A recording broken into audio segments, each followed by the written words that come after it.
Hello, hello. Welcome everybody to today's stream. Welcome, Esme. Welcome. Hope you all had a nice day so far. Hopefully you have also a relaxed weekend with not too much stress and just some chill spare time.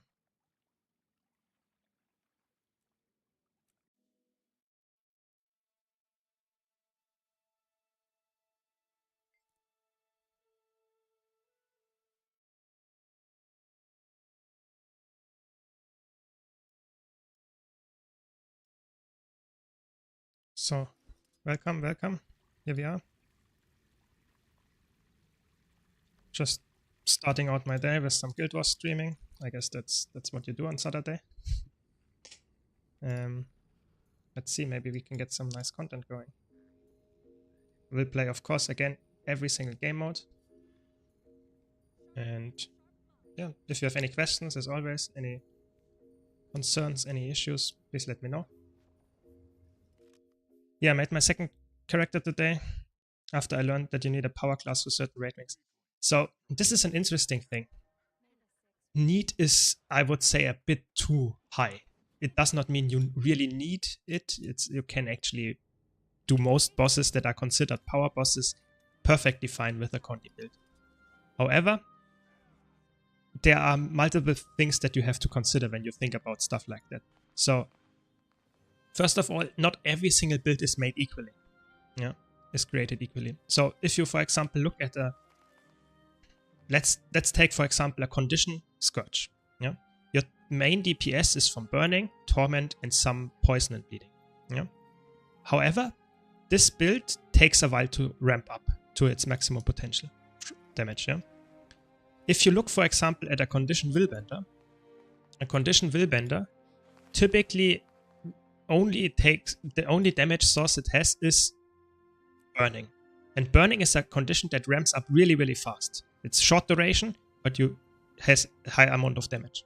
So that means that typically Willbender, a Condi Willbender, does better than Condi Scourge, for example, if you on a power boss, that is. But why is a power boss? Because that's really important to understand. I think a lot of people say, oh, this is a power boss, but they don't understand what that actually means and why it is the case. So let me explain that, because I think it's really important to understand.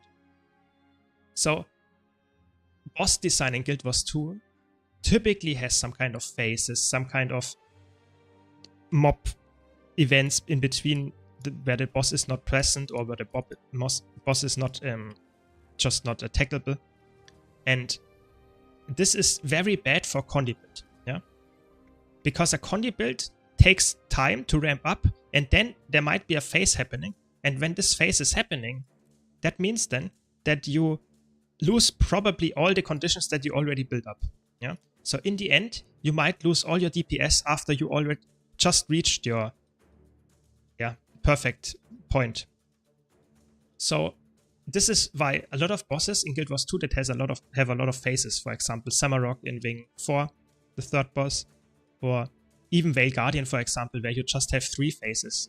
But even there, it's not as typical to have full Condi builds there, because it's actually just not necessary, yeah, or it's actually rather bad. So the thing is now, this is not the only matter. Why would you take a Condi build that does exactly the same amount of damage? Let's say you have a build that does 44k DPS, yeah, which is typically around somewhere where the highest benchmarks lay. So 44k DPS as a DPS build. Why would you take a Condi build over a power build? In any case, why would you do that? A Condi build always, every single Condi build, takes longer to ramp up than every single power build. That might not, there might be one single exception, but that's it. So why would you take a Condi build over a power build ever, if you're just talking about how strong a build is? Yeah. So the thing is, some bosses are hard to keep up melee damage. And there is some really weird split in Guild Wars 2. And this split is that a lot of power builds are melee focused, and a lot of Condi builds are ranged somewhat. Yeah. So typically a boss that has a lot of mechanics, a lot of things that make you leave the melee range. Condi builds get better. You see that in fractals a lot. For example, fractal 99, fractal 98, CM. Those fractals have some really high amount of movement that you need to do. And you can't always, just make sure that you are in melee range. And this in the end leads to that Condi builds are better there. Of course, there are other reasons as well, but this is one of the most important points. If you have a ranged power build, that would be the optimal choice often. It is not always the case that this can happen. Exceptions, of course, are, for example, Power Word or something like that, where you have some ranged damage in there. But if you look, for example, at Condition Word, it is extremely strong. Every single attack has ranged damage. There are some exceptions, but most of the attacks are ranged. And this is, of course, extremely strong for these situations. So I would say there are not a lot of raid bosses in Guild Wars 2 that actually need a Condi boss. Or Condi, how is it called? Condi build. But you can still play it there. So in my opinion, it's always good to go for the power build, yeah, if you can. But if you enjoy a Condi build more, you can also go for the Condi build. It's not like this boss will not succeed with a Condi build. It's really important to understand. And lastly, what I also wanted to mention, let me answer your question. I decided to go Power Virtuoso from a power class since he's relatively easy to learn according to Snowcross, but it isn't this rotation also fucking during boss phase and transition. I mean, I would say every single class has problems when there is a phase. It's just not, your rotation is not made for having phases. But I would say a power word build is actually not as problematic. Typical builds that struggle a lot with phases are builds that you, for example, lose uptime and power words just stop attacking and you do it after that. So I think power word is not the biggest offender or biggest problem here for you. Yeah. Yeah, exactly. That's the thing. Typically, you want to have power builds because they are just stronger. So people that play on a really high level say, yes, I can play a Condi build here and I will do okay-ish. But if you are in a raid training, yeah, the people that join typically are not playing on the highest level. So you already start with some kind of lower base, yeah. And then if you already also say, okay, let's take a mediocre build for this boss, then you have two things that make this boss harder than it already needs to be, yeah. And that's why people always in a raid training try to go for, especially if they go for the harder ones in Raid Wing 6, for example, Kadim is quite hard. If you dare to go for a Condi boss on Kadim, Condi build on Kadim, you definitely have to know what you're doing, because otherwise you will just troll, because it's definitely a power favored boss in that sense. It has a lot of phases. You don't really attack the boss all the time. So it's really important that you notice that, and that's why they say, okay, you have to go for a power build, yeah. And it makes total sense. And I would definitely say it's always good if you're a Guild Wars 2 player that enjoys playing different classes, different builds, then yeah, try to go for one power build and one Condi build at least, to have at least the option to switch around. Which is not only good for raid bosses, but also, like I said, for fractals, for example, or any other PvE content typically where you need some kind of different classes. Yeah, I really think that's a really good suggestion to go for one power and one Condi boss. Yeah, definitely. Oh, build. Yeah. So I think this is really important. People often don't understand why this is a power boss or this is a Condi boss, and I really want to make that clear. The boss design itself is not the reason often. Yeah, it's more like what attacks are happening, what mechanics are happening. Are there phases, yeah? So it's not like a boss gets more damage from power or Condi. There are some exceptions to that. For example, Veigarden gets more power damage. Actually, that's true. But every other boss, I would say, or most other bosses, you don't take a power or Condi build because of how much damage you deal. It's more about the uptime and the usefulness in that fight. Yeah. Yeah, no, that's true. I mean, you can go, for example, if you just want to stick with one class, you can go, for example, for Condi Word and Power Word, and you have the same option on the same character. But I get that you don't want to do exploration and story missions again. I think that's totally fair. Yeah, yeah. But in the end, it depends what you want to do with the character. For example, if you only go for raiding, then you don't need the story or the exploration at all. You can just go into Lion's Edge Airdrome with the character and just level it with tomes, for example. I have a lot of tomes laying around. If you're a veteran and played a little bit of Guild Wars, you also have some kind of amount of tomes lying around. Wait a second, I'll show you. For example, I just have on the bank 75 and in my slot here 28, and I have on my other characters, I think in total, I think 7,000 or something. So you can easily level your character to 80 without even touching anything of exploration or story missions. It's just the first character that you typically level with story and maps and stuff. So in my opinion, it is not necessary to do anything with your new character other than leveling it up and getting the correct gear for it. For example, if you're a Mesmer Enjoyer, then you might level an Elementalist or something, and you can use the exact same Ascended gear and just switch it via the bank to the other character, and you have the same thing. Yes, I think Scourge as a first class is definitely a good thing, because Scourge is a rather decent build to learn. It is quite easy. It has a nice amount of damage, and it also is quite safe with the barrier application and stuff. So I think it makes a lot of sense. But you see the difference already, yeah? If you're noticing it as a newish player, that there is a difference because Mesmer is a lot of in melee time and can't upkeep the damage, then you see why people tend to go for those builds that are safer on ranged bosses, yeah? This is exactly the reason. So you already noticed why people tend to make the decision to go for Condi Scourge, for example, rather than a power build on builds on, for example, Matthias or something like that, where you have to move around a lot.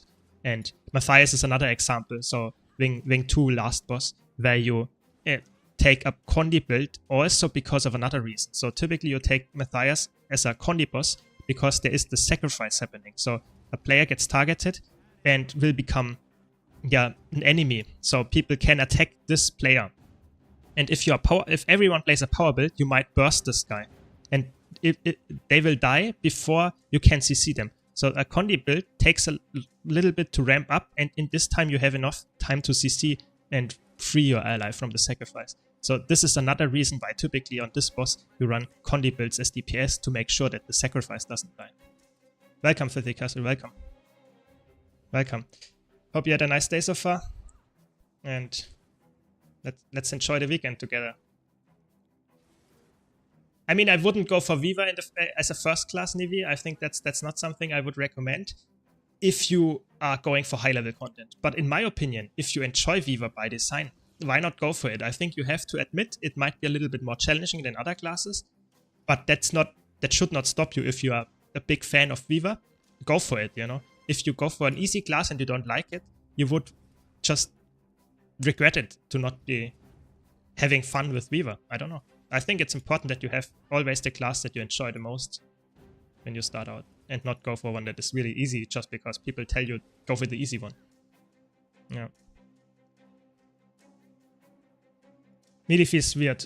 Like on ranged, your auto attack chain doesn't interrupt, but on melee, if you move out more like a few centimeters, you stop attacking even though you're in range. Yeah, I mean, the thing is, typically you should not rely on your passive auto attack. I would say, especially when you're a little bit more accustomed to the boss and stuff, you should really think about what attack I'm going to press next. And if don't stand around and let the auto attack do its job. I think that's typically you should most of the time not do that. So if you're a melee build, I would say, for example, on Power Word or something, I don't auto attack a lot.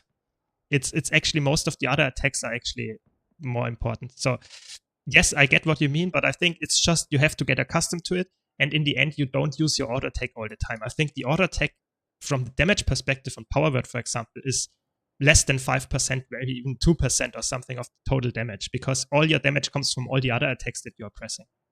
No, I'm getting it. I noticed that, of course, Nivi, no problem. Oh no, it's snow outside, it's cold. I woke up with a pain in my left eye. Doesn't sound good. Maybe I can cheer you up a bit with my stream. If you see me losing in PvP, for example, or something like that, and doing the Angry German or something. No, I'm not sure. Yesterday I did a lot of recording for for the video that I released. So I did need some footage. I'm not sure if you noticed it, but I did a lot of footage gathering for the last video that I released on YouTube. And I played a lot of PvP yesterday. And it was horrible. It was horrible. I played so much PvP and I lost so many games just because I wanted to get the one perfect game where I could say, okay, this is the perfect for my video, where I can showcase this build is happening. This is really good, the build. It's a perfect showcase of the build. But it just did not happen. I could not upload a whole video, a whole, yeah, I don't know, whole match where I would say, okay, this is the build. Yeah. But I think it was fun still. So I hope people that at least wanted to see more gameplay of the build that I yesterday showed, so the Mirage with Spear in PvP, still got to see more gameplay. I think that's the important part here. So let's test Condivert on this build, on this CMs, because I did not test it yet, and I think people really said that they noticed a big difference in DPS because of the nerf, because they nerfed this trait. It was previously, I think, baseline 4.5 seconds, so you would have 9 seconds with permanent, with full expertise, and now it's only 7.75, so you actually get over 1 second less bleeding per attack, and this is the major damage that you do. It's almost every single attack that you do deals bleeding just because of this trait. So that means you lose actually 1 second of bleeding on every single attack, which is actually a decent amount of bleeding if you think about it. So let's see if it's really a big game changer, or if it's not that much of a difference. Let's see.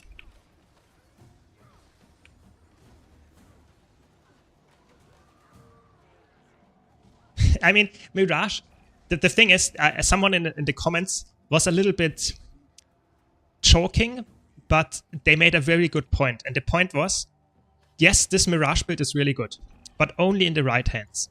So 80% of the people that see this video, try this build out, will feed. Because it's really hard. It's not a build that you can say, okay, I slap it on my Mesmer and I will win every match. It's actually a hard build. Thanks for the follow, Minthong. Thanks a lot, really appreciate it. So it's a hard build, and if you can't make it work, you feed way harder than on any other build because you're so squishy and you can't deal a lot of damage if you're dead all the time. So this is why I would say, yes, you might be scared because it's a build that can be scary in the right hands. But I would say 80% of the time you encounter someone that is just learning it or is not really good with it. So don't worry. It's actually, and the staff support, if you play it against, is actually not that problematic. It can deal quite easily with that because they don't have stability. And if you put down your staff skills that deny, it's actually a really easy way to deal with them. Is there a relatively easy power DPS that has super speed or quickness? Yes! You would go with Scrapper. Scrapper is a really good power DPS in that sense. It has super speed, it can also apply quickness. It's a really, really good build. And it also has some self-buffing capabilities in that sense that it gets barrier. And yeah, it's really, really well-rounded. So I would definitely go with Scrapper if you want to, especially because they buffed it recently in the last patch.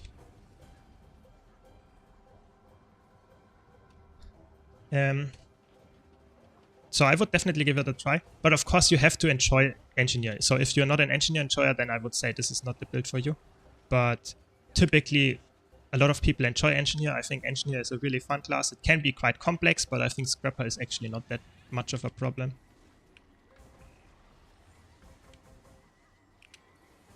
Yeah.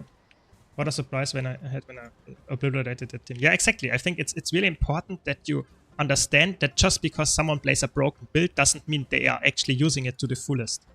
I think I played yesterday so many matches where I did some things that were good. You could see that in my video. That's why I put it in the video. But I had some things where I just failed, where my team just killed me because of leaving me alone and I don't have enough sustain.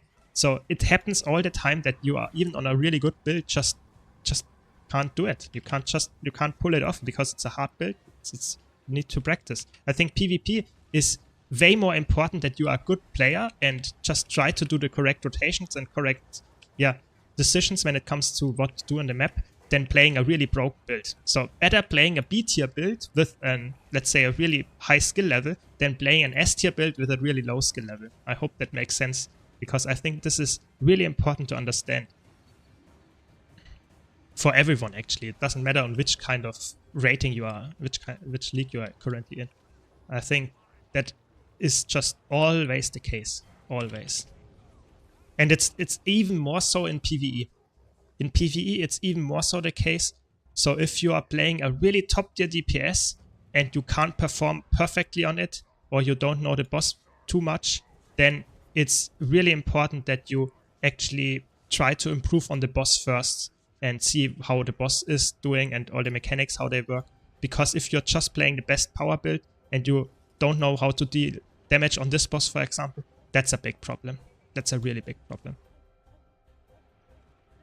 Yeah, but oftentimes I'm not talking about playing it perfectly, Asmir. So yes, the quickness DPS Scrapper might be a really hard opener, but you don't have to play it perfectly, and you of course don't have to start out with that. You can also skip some stuff first and just try to start out easy and go from there. Yeah. So I would say you should not be discomforted by having a build that might be harder on the rotation side, because in the end it might still be worth it for you to try. I think Scrapper is a really good build. Don't get me wrong. Oh, come on, I hate this.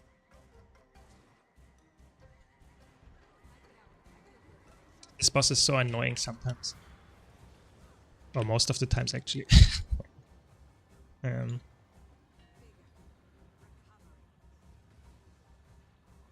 Really crazy. I did not see that. Yeah, I was not online. Sorry.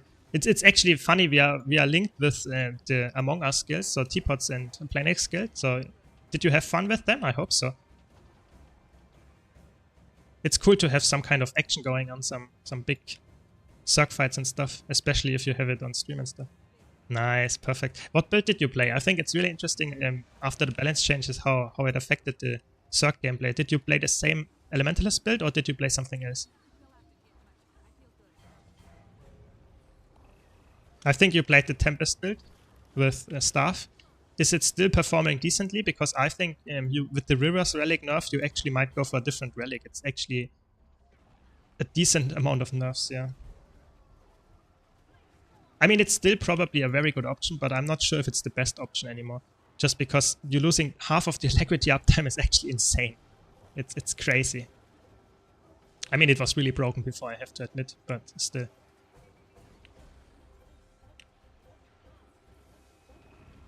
Yeah, I think they should never have introduced Reverse Relic, to be honest. Lang, I'm completely with there.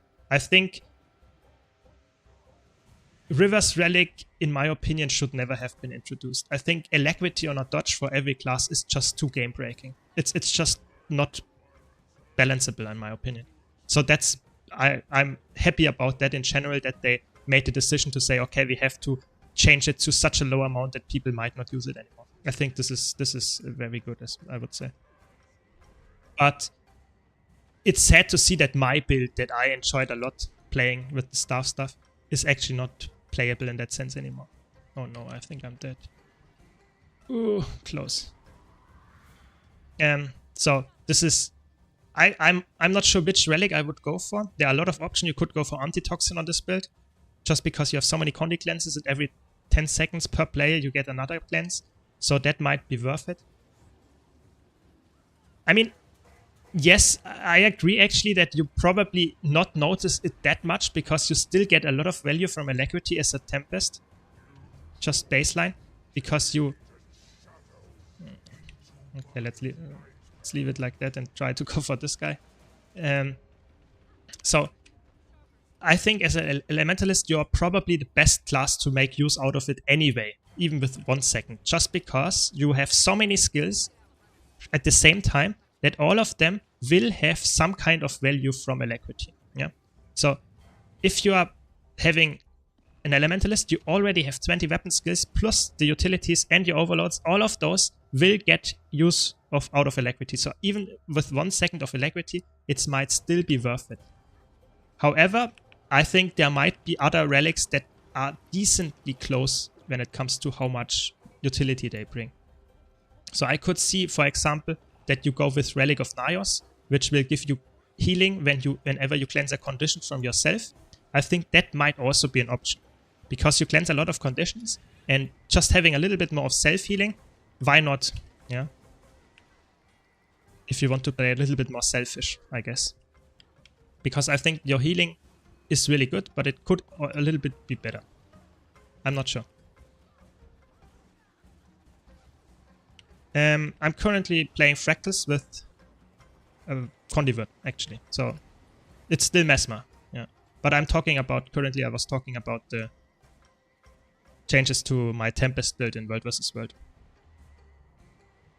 By the way, Simmer, do you have any tips how to learn Master Firebrands, what to focus on? So I think Firebrand, you have to read all your skills. So that might be a very stupid tip for you if you did it already, but if you did not, it's really, really important.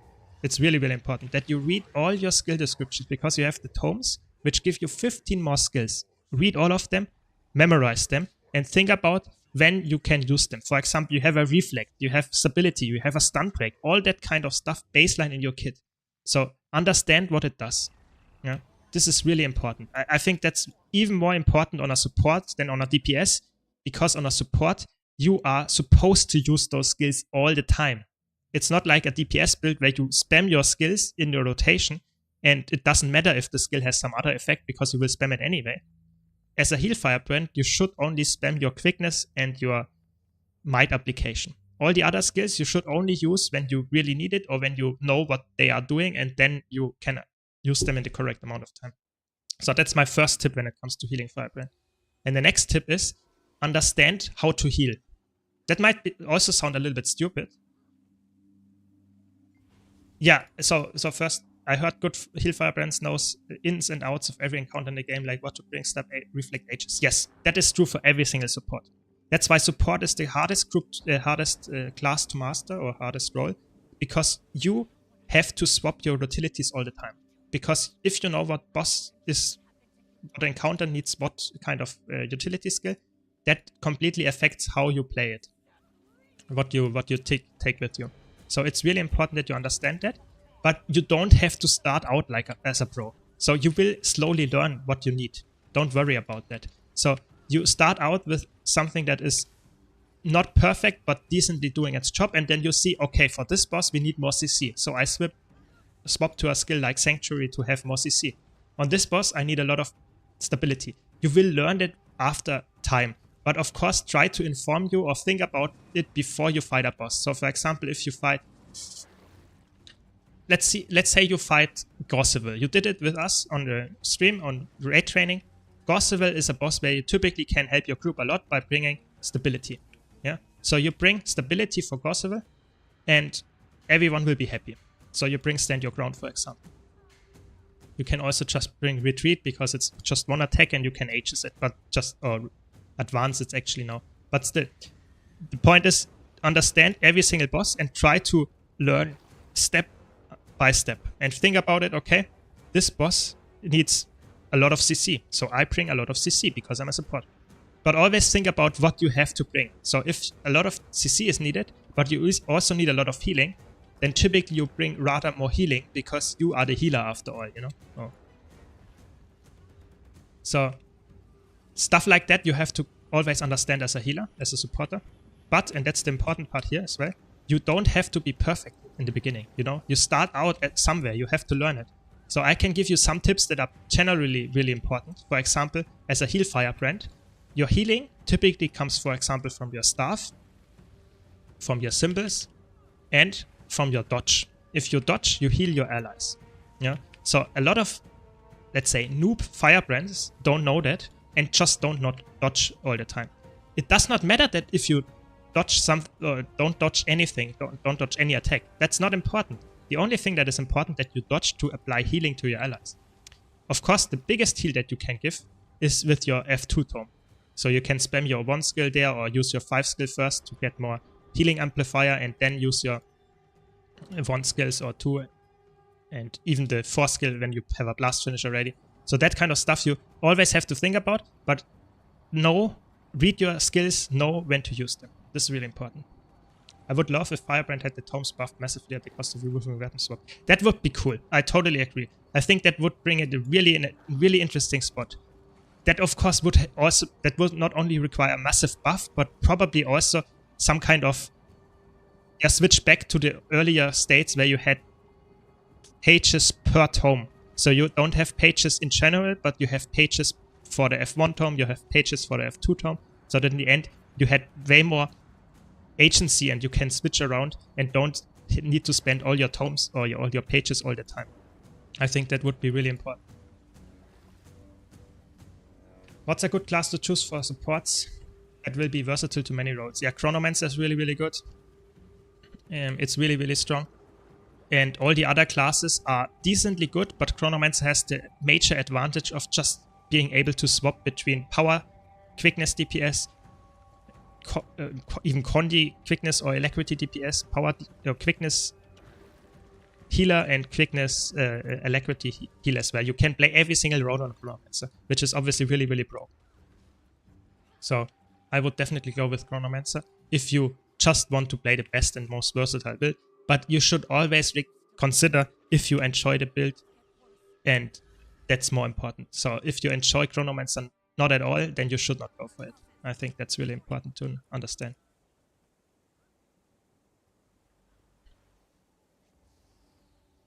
Yeah, but I like I said, I think Heal Firebrand has a lot of potential to be a really, really good class. So if you want to learn it, it's really, really strong how much you can actually carry a group nowadays with all the tomes and all the stuff that you might possibly just be able to use all the time. So it's really important that you understand all your skills. But don't get me wrong, it will take time so that you learn every single encounter and can see, okay, what to bring there. So don't worry about it in the beginning. You will slowly learn it. Of course, if there is some kind of encounter, for example, you did not do that yet, I think. Slothather is the first raid boss in Wing 2. If you have it there, you are supposed to bring Stand Your Ground. If you don't bring Stand Your Ground, your party will kick you probably, just because of how necessary it is for that fight. There are some encounters like that, but typically you will learn it in the end. So don't worry about it.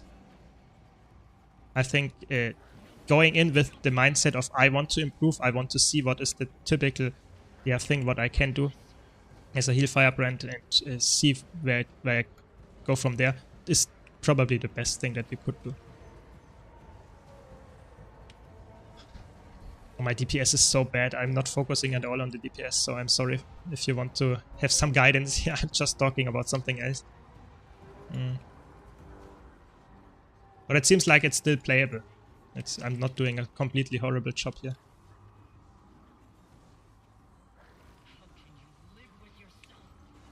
I tried Slosser once and quit after first try with Scotch. You see nothing, everything neon, green or yellow. Yeah, I think that's a big problem for new players, or in Guild Wars in general, that all your... Let me see things. All your attacks in raid fights, in all raid fights actually, have some kind of really nasty telegraphing. So that means you see the attack. Yes, in general you can see it, but, and that's the biggest problem, there are so many other attacks happening so that it gets really hard for a new player to notice that there is this attack happening or that attack. So it can get really, really confusing. I get that. Really important thing here is, I always mention that, activate effect LOD so that you have the box checked. I can show it after this fight in a second. And this is really important.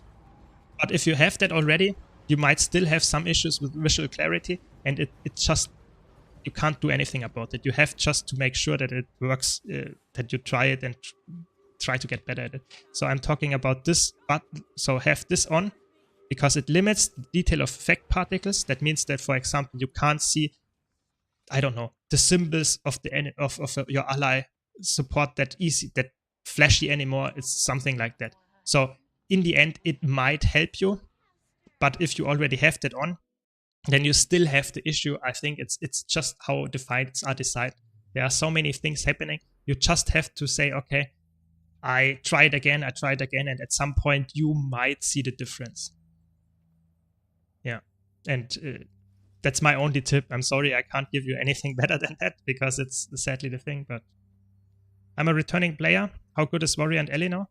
So, question from YouTube. Elementalist was really, really good after the last balance patch, but now it got a little bit nerfed down. So it's still decent, don't get me wrong, especially the healer. But other than that, a lot of Elementalist builds got a little bit gutted in PvE. Warrior is in a weird spot.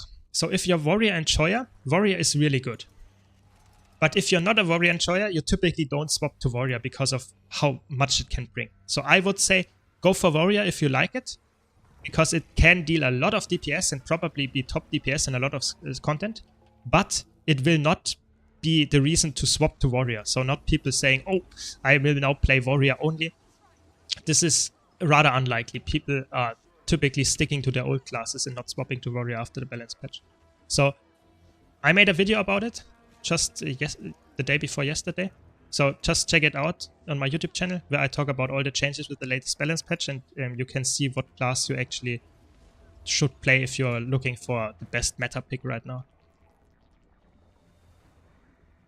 You can see Power Word is actually also quite strong still, even after the nerfs. I mean, it got a big nerf, I don't know, maybe around 3k DPS nerf, and I'm still top DPS here. So it's definitely doing its job. So best for Fractals is definitely Soul Beast and Dragon Hunter. Those are really, really good picks for Fractals nowadays.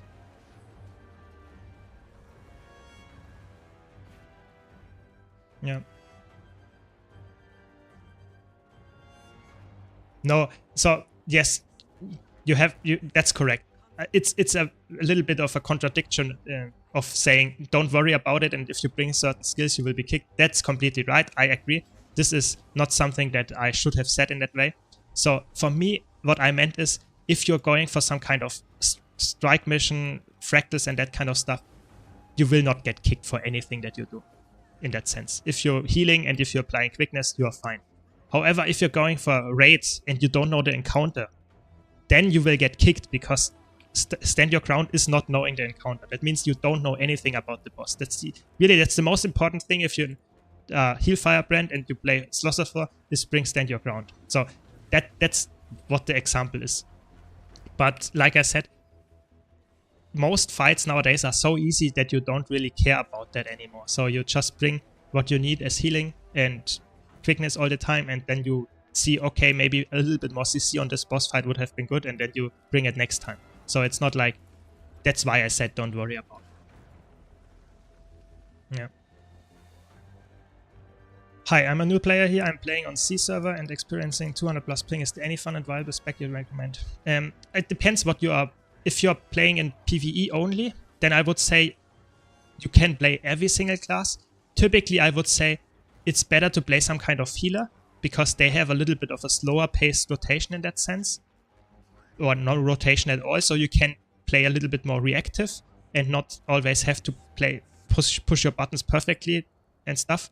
But in my opinion, I would say in PvE there is not a big issue. You just have to be accustomed in the end that you have 200 ping and you might not react as fast as someone that has 20 ping. But I think every class is playable in PvE when it comes to high ping. If you are playing for PvP and World vs. World, typically I would just recommend not going for Mesmer or Thief, which have a lot of instant cast skills. This can be really annoying to play with high ping, just because you might have some robber banding and just laggy stuff and you can't react in time and you will just die because of that. Typically Warrior, maybe even Guardian, those classes are performing better with high ping. On a scale of 1 to 10, how is Heal Chrono to learn? So I always bring that up in my stream. I think Heal Chrono to learn, Heal Chrono, it's a 2. It's not high. It's really not hard. But to perfectly play it, I would say it's 8. You have a lot of potential with this build. That's the same with Heal Firebrand. However, I would put Heal Firebrand on a little bit of a higher level from the base learning. So I think the easiest support to learn is actually Chronomancer. It has a really, really nice amount of easy accessible healing skills and boon skills. Just to perfectly play it, you have to swap a lot of stuff around. I think that's my ideal build. It's easy to get into, hard to master. So that's what I would say is the best about Chronomancer. Yeah. Heal Scourge is probably a little bit easier to get into, but I would say the amount of potential you have with the Heal Scourge in the end is lower. just because a heal Scourge provides barrier and has some nice resurrection capabilities, but a heal Scourge, and that's the interesting part, doesn't really have that much changes in the utility skills that you can do. You have 5 utility skills maybe that are useful, and the Chronomancer has maybe 20, and I'm not joking, it's insane how many skills a Chronomancer actually can use. So in the end, I would say Chronomancer is a really, really good pick if you are just going for something that you want to start out with. And in the end, it might also be something that you can play at a really high level if you're going for speedruns and stuff, just because it's extremely strong. It's so versatile. Yeah. So is Warrior the worst heavy class in terms of meta? When we are talking about PvE, that's such a tough call, to be honest. I would say Guardian is better, but I would say Revenant is at the same level. Yeah, I think Revenant and Warrior are at the same level. I have to be honest. I think it's not the worst class. Warrior is a little bit lackluster in you can't play a healer. That's just, I mean, you can do it, but it's way worse than all the other healers. So it's not like very good in that sense. But in my opinion, Warrior is a very, if you enjoy the class fantasy of a Warrior, I would definitely go for it. I think they have made so many buffs, especially if you are interested in some kind of solo builds. They are really, really good right now. So they made so many buffs when it comes to that. I think it's really important to see that as well. I don't know. I would say Warrior is in a decent spot in PvE in the meta, definitely. I would say go for it. Yeah. Yeah, just like with the damage, Scourge is easy to learn, but the ceiling is relatively low. Yes, that's why a lot of people pick Scourge, for example, in really hardcore progression fights, because if you have an easy build to play, typically that helps a lot. Let's see. No, safe. Better safe than sorry. So in my opinion, Scourge is a really nice build because it's easy to play and you can focus more on the mechanics. But as soon as you understand every single mechanic as well from the fight, then it falls off, because typically you then can play a harder build that takes a little bit longer to perform well on. But if you can do that in a fight that you already know, I would say that's a really good thing. So typically Scourge, yes, good starter build, but falls off later. Yes, for sure. Yeah, no problem. I'm always happy to answer. So for me, that's really important that you. Oh, I should actually maybe. We have some time. I can get some food. Playing half of the fractal run without any food, it's not something that you want to do, especially if you're going for fractal CMs. So interesting. Yeah, tip if you don't know, you can use, for example, these enhancements that give you 10% damage on a specific. Yeah, how is it called? Specific race or something. So this guy here is actually considered Scarlet's Army Slaying. So you can use the potion of Scarlet's Army Slaying and you get 10% DPS buff, which is obviously really crazy. You also get 10% damage reduction from this boss, which is also really good. So always, yeah, know which boss this is and how it's affected by your sigils and that kind of stuff, and you will get even more DPS than you already can see here. So you can also put sigils on your weapons that are according to this, and you get 20% damage buff, which is actually insane. That's why people can one-shot those guys and skip mechanics and phases even. So just for the guys that are not completely aware of that.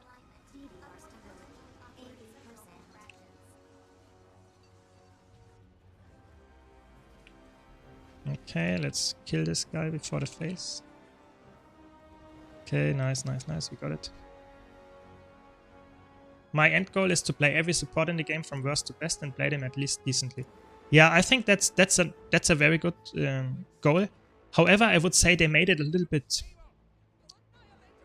redundant. So typically before, maybe 5 years ago, there were a lot of supports that had a really special role. So for example, Heal Scourge could teleport down players, Druid had a lot of healing, and Chronomancer didn't even exist. Yeah. So the thing is, nowadays every support can almost fill every single spot, which is a little bit sad. So yes, you have more variety if you play all the supports, but in the end, you might just be able to use the support that you used before and you would have the same result. So that's just a little bit sad when it comes to balance. I think it would be better if you pick Heal Scourge on that fight and you pick Druid on that fight and you pick Chronomance on that fight. But in the end, that's not how it plays out. Most of the time, you just play the support that you enjoy the most, and then it works out. Yeah. So I think nowadays supports are actually created quite equal when it comes to what they can do, at least on the high end. Yeah. So of course, if you're comparing a Heal Alacrity Bladestone, typically that's not as good as, for example, a Druid. So that's always true. But when it comes to all the other supports that are somewhat decently in S tier or A tier, they are very similar in what they can do. So I would say learning all the supports is a nice thing, but be aware that in the end you might just go for the one that you enjoy the most and not the best one for a specific build encounter. What class would you say easy-ish to play solo, but also versatile for skills and builds in heavy armor classes? That's a question from YouTube again. Let me think about it. So you want that it's easy to play as a solo build, but is also versatile when it comes to skills and builds for heavy armor. There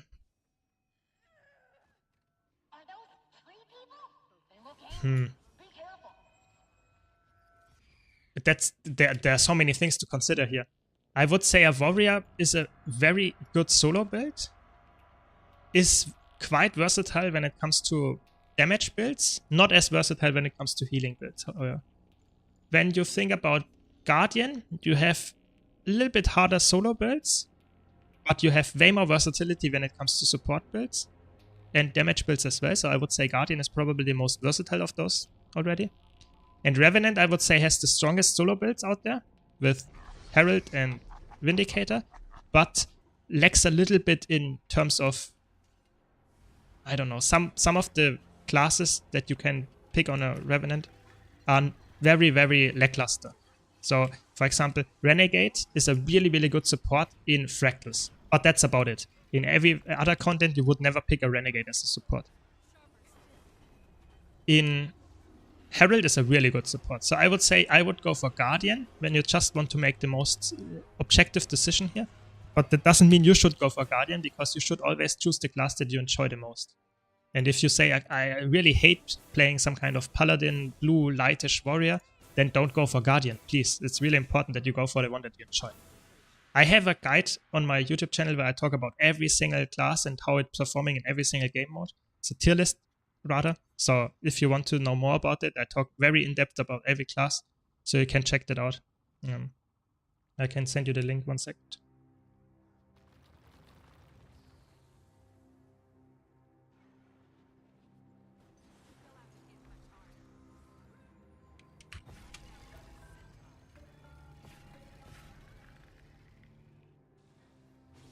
Okay, maybe after this fight.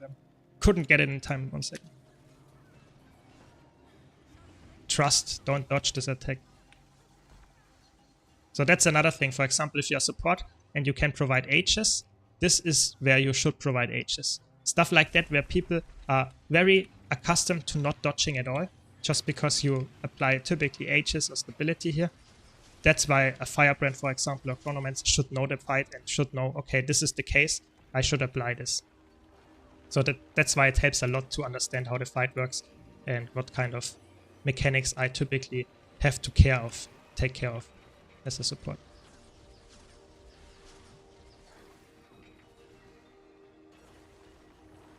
Okay.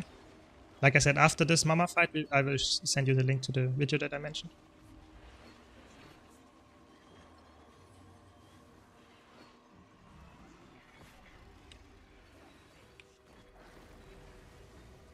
Okay, looks good, looks good. Just want to concentrate here and not throw and die to this boss. Nice, we got it. Okay.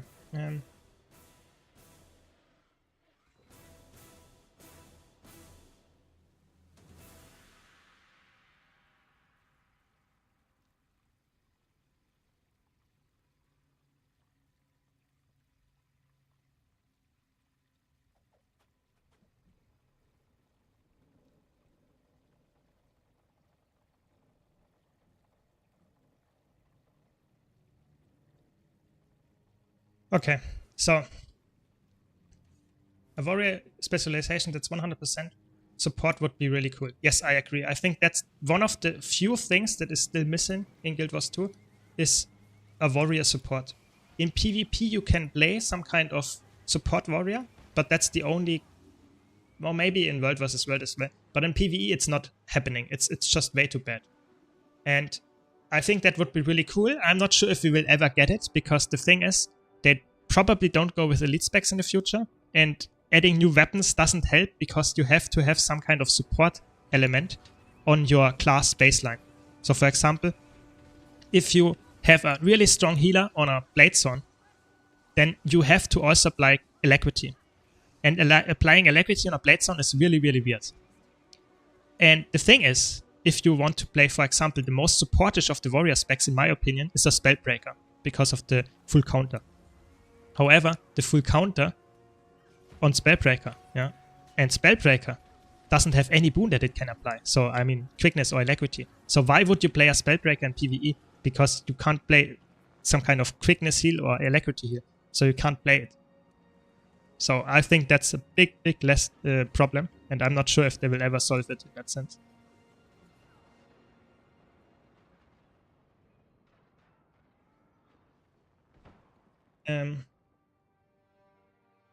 Let me read the chat while I'm live.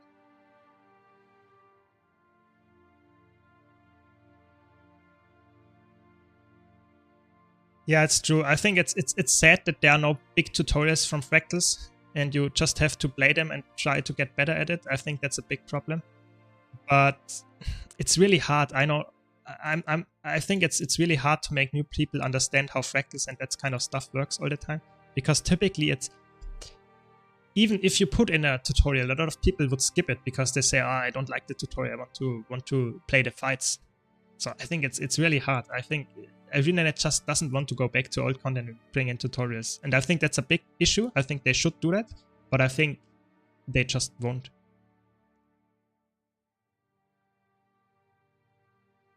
Yeah, I would go with Guardian Gemdex. I think Guardian is a very good pick. It's quite easy to play and has a lot of variations and possible builds. Yeah. Okay, so now I swap to Great Slaying, just because the next two bosses are considered great. And I get 10% damage against them and minus 10% incoming damage from them, which is obviously really good. You could also go for a Sigil there. If you really min-max, go for, instead of Force, go for Sigil of Serpent Slaying, and you would get another 10% instead of 5% damage buff.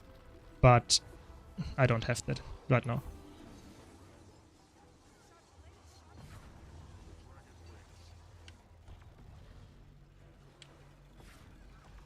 So there we go.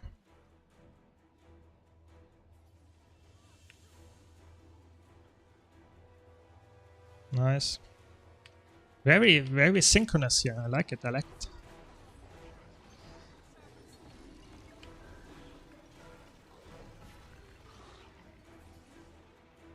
No, my alacrity dropped for a second. That's not good. My rotation is now scuffed.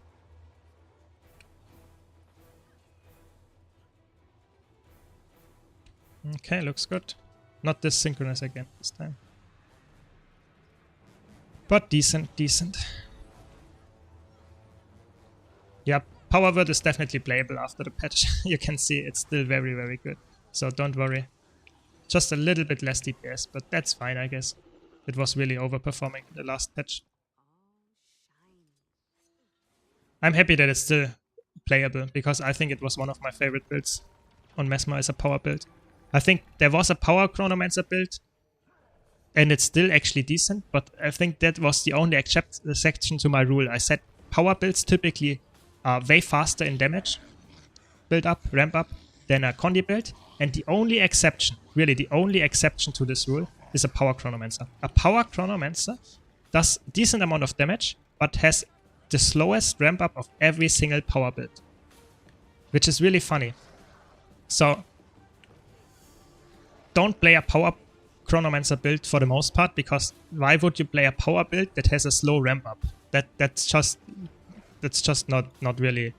Of course, if you enjoy it very, very much, then you can go for it. But I would say Power Word is just superior. Even Power Mirage nowadays is more just better. Yeah, perfect. I mean, I guess I think I think they should never change too much about a build like a power word that you can't play it at all, or you have to swap all your gears around to make it, for example, use completely different gear stats. I think that would be horrible. I think balance in PvE at least should always be like, okay, we nerf or buff the amount of damage you do. Just numbers, and not change how the build and the gear itself works.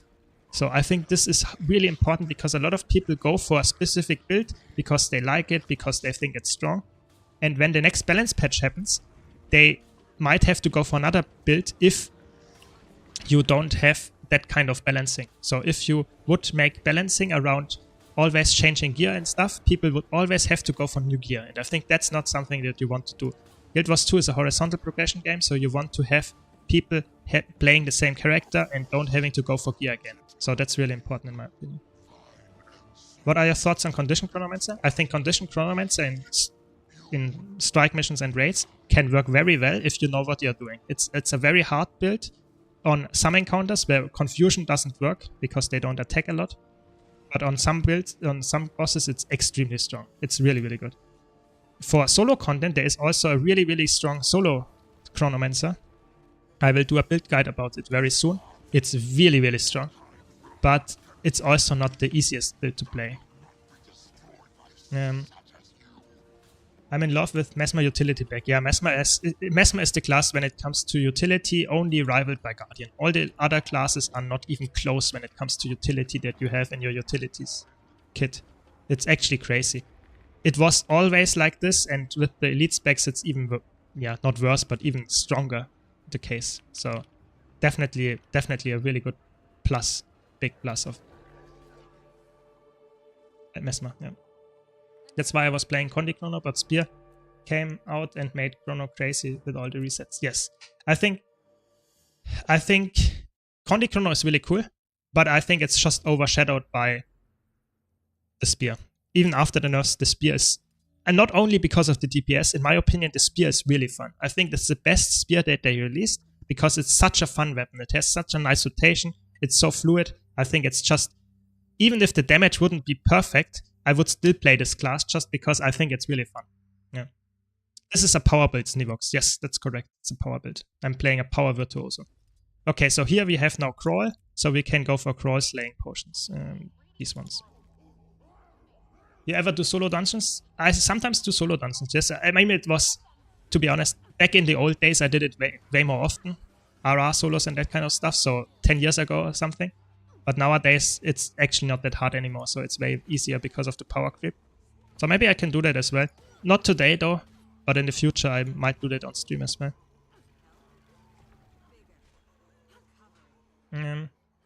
I can't wait to let people pay to use my Mesmer portal. I mean, that's insane. I mean, that's the capitalism maximum, yeah.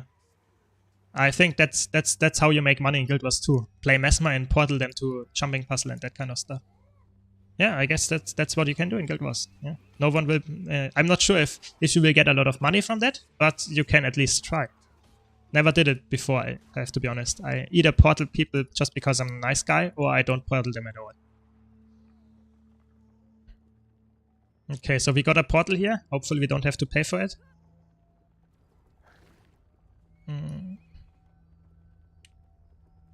As a Mesmer who portals groups up to Chalice of Tears, he said he solos the Jumping Puzzle in 2:30.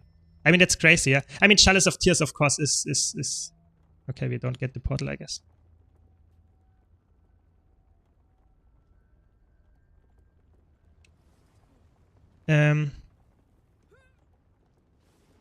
Chalice of Tears is, in my opinion, one of the hardest, or is the hardest, Jumping Puzzle in Guild Wars 2. So I think having a Mesmer that does it for you is insane. It's really a big value. I think I did it with, I'm not sure if I did it with a Mesmer, but I did it guided the first time, and it was really good. And I also tipped the guy that did it for me, or helped me do it, or gave me some kind of guidance throughout. But having a Mesmer port you around through all the things is actually crazy. It's really crazy, I have to be honest. Because if it does it in 2 minutes 30, the hardest jumping puzzle, you get so much value from this. So if you can do that and sell it, I guess then a lot of people would join. Yeah, I guess that's true. But if you're going for normal jumping puzzles, typically people don't play that much, I would say.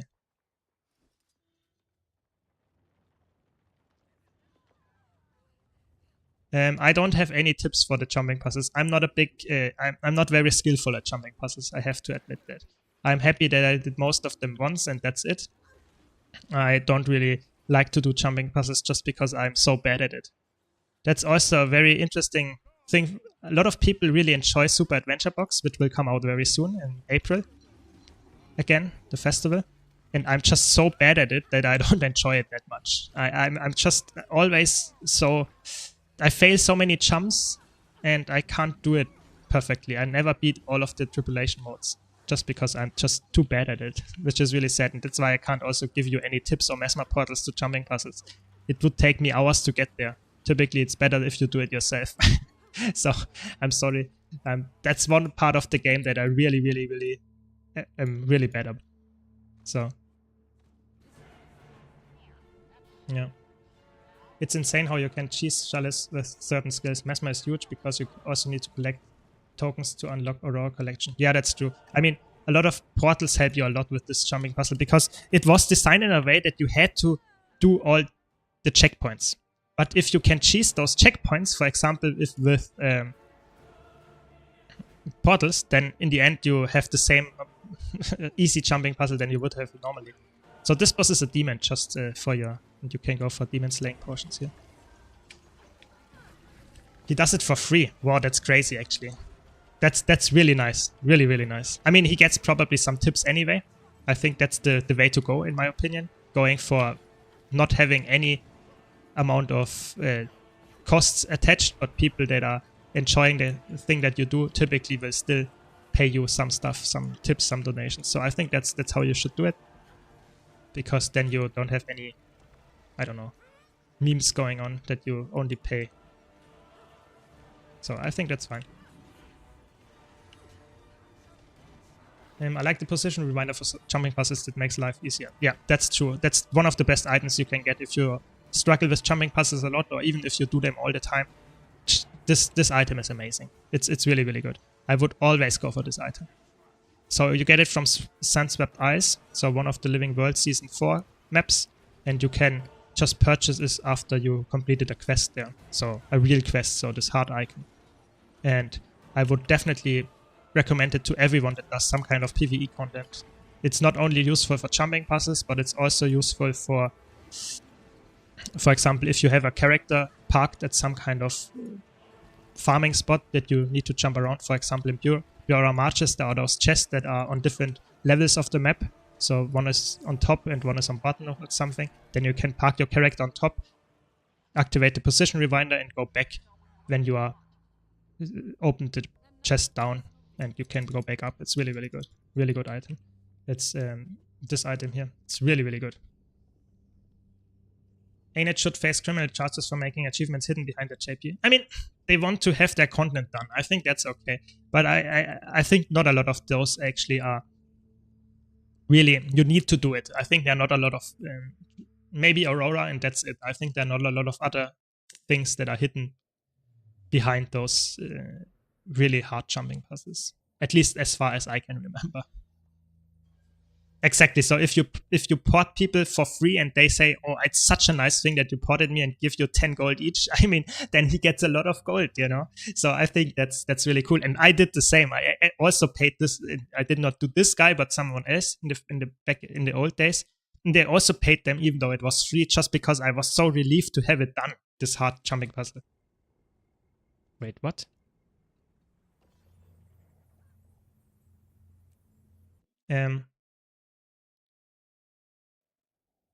Nice. You get. I mean, it's bugged. Okay.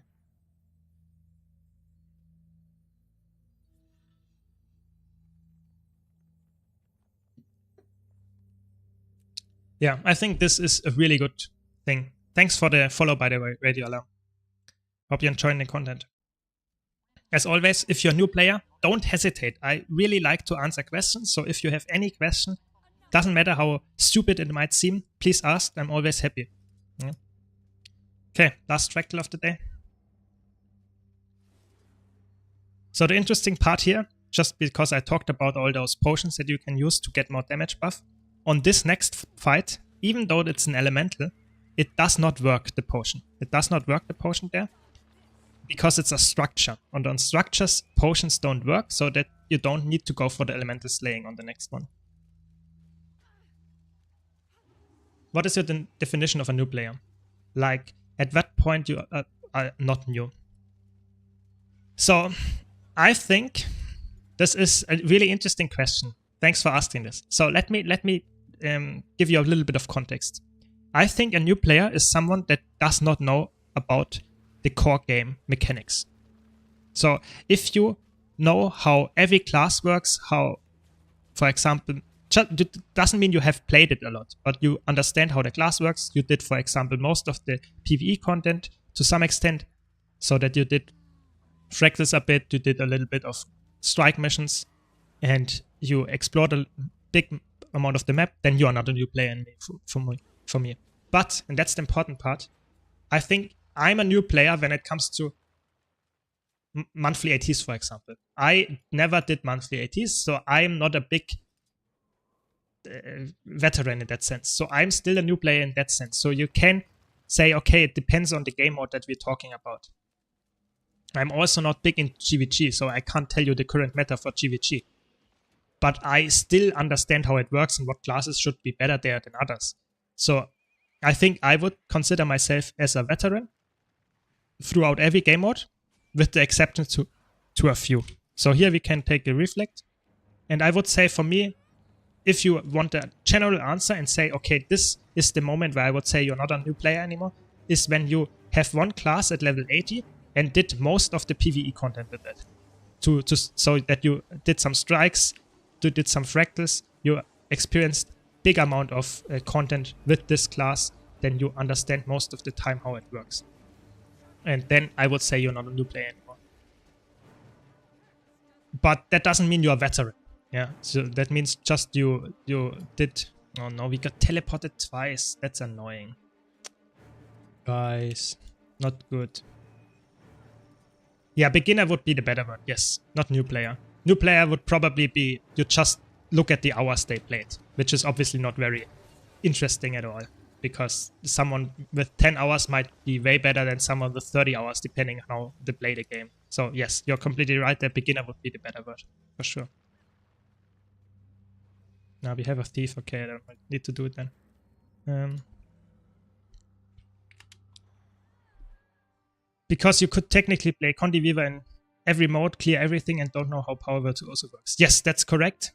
But I would say if you can play Condi Weaver on every single game mode and clear every raid with it, then I would say you are still some kind of a very good player, rather than a beginner or a new player, because you don't need to know how a class works completely. I think you should just know what a Power Virtuoso does and see why it's used. So you should know that it can't give alacrity to your party. I think something like that you should know. I'm not talking about knowing the rotation.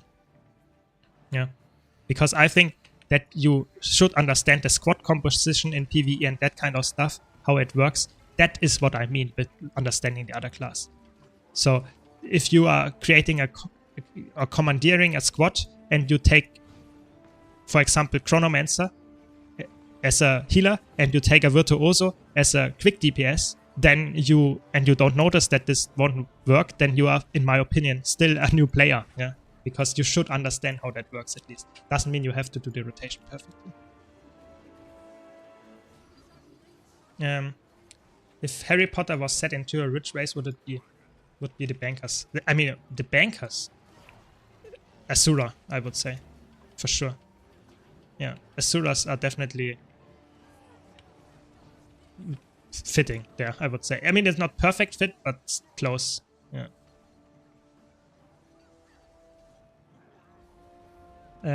Yeah, so that's it. Last fractal, we are done. Let's see what we can do next.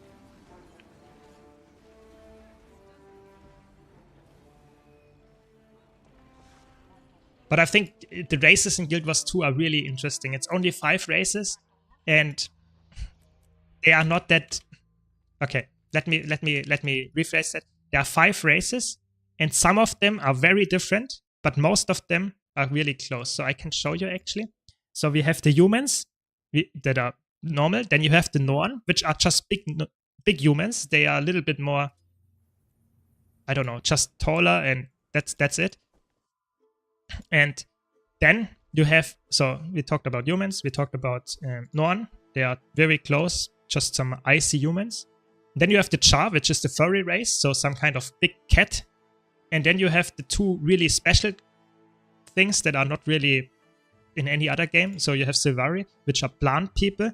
They are interesting if you like some kinds of vegetables and salad and that. But if you are not into that, then you only have the Asura, which are some kind of small rats typically referred to. And yeah, I would say you have 4 different classes, races. You have the 2 human races, you have Asura, you have Silvari, and you have the furries. I was, of course, here a little bit, sarcastic. Of course, you should always. I have every single class. I don't want to say anything bad about them. I'm just saying these are the 5 classes. Yeah. Yeah, Silvari might be the closest to Elf, but still not perfectly on Elf. Yeah.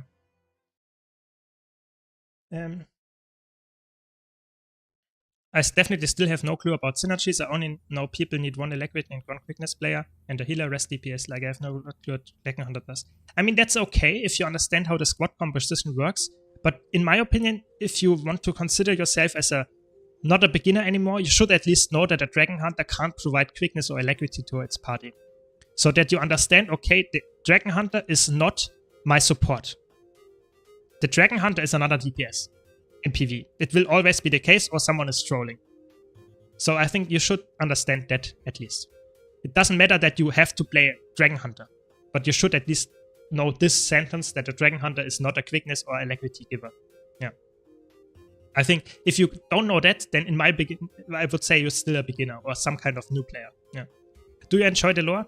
I would say the lore in Guild Wars 2 is okay, but I'm never playing Guild Wars 2 for the story. I am a little bit of a weird player. I play games for the content, for the gameplay. Yeah, I don't care that much about story.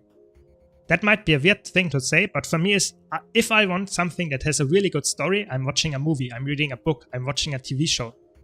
I'm not playing a PC game. For me, I play PC games because of the combat, because of the interaction, because of the community, not because of the story. So I would say I'm the wrong person if you want to have some lore questions answered. But of course, because I played since almost the start of Guild Wars 2, I can give you still some answers to lore. I'm not a big...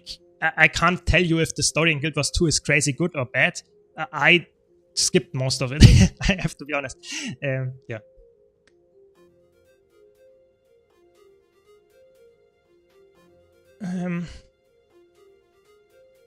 But I think that's... I get why people would enjoy story. I don't say this is a bad opinion. I just say, for me, I don't enjoy it. I'm not playing Guild Wars 2 for the story. I think the combat is amazing. I'm always going back to Guild Wars 2 because of the basic good combat. I'm not saying, okay, I want to see the story once again. It's not what I think is happening. Okay, so what did I want to do? I'll clean up my inventory. Yeah.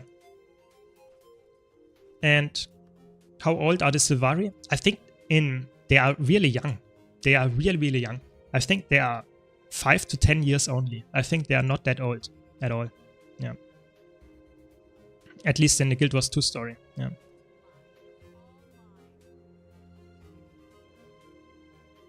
I wanted to show you 97 to 100. I mean, I show it almost every single stream, so if you just watch and I try to explain it. I mean, maybe we can do it next week. We don't have a raid training, so maybe we can just go for a 97 CM training or something, and I explain it on stream with people that are listening to me. Maybe we can do that if you're interested. I will ask that later on Discord, okay? If someone is interested to join that. Because I, of course, would really like to go for people that are listening to me and not trolling. Because if you have, for example, if you would put your advertisement here in the Fractals LFG and say training, then people would join. But I can't control if they really know what they are doing or if they just are really bad at the class and stuff. And so I really like to have people that are communicating with me, and yeah, so I can see that. So why no recommended fractals aren't worth the time anymore? So if you compare how much time you need for recommended fractals, as a veteran, it takes maybe, I don't know, 15, 20 minutes, depending on the fractals, maybe even longer. And you get around 8 gold or something. So it's okay.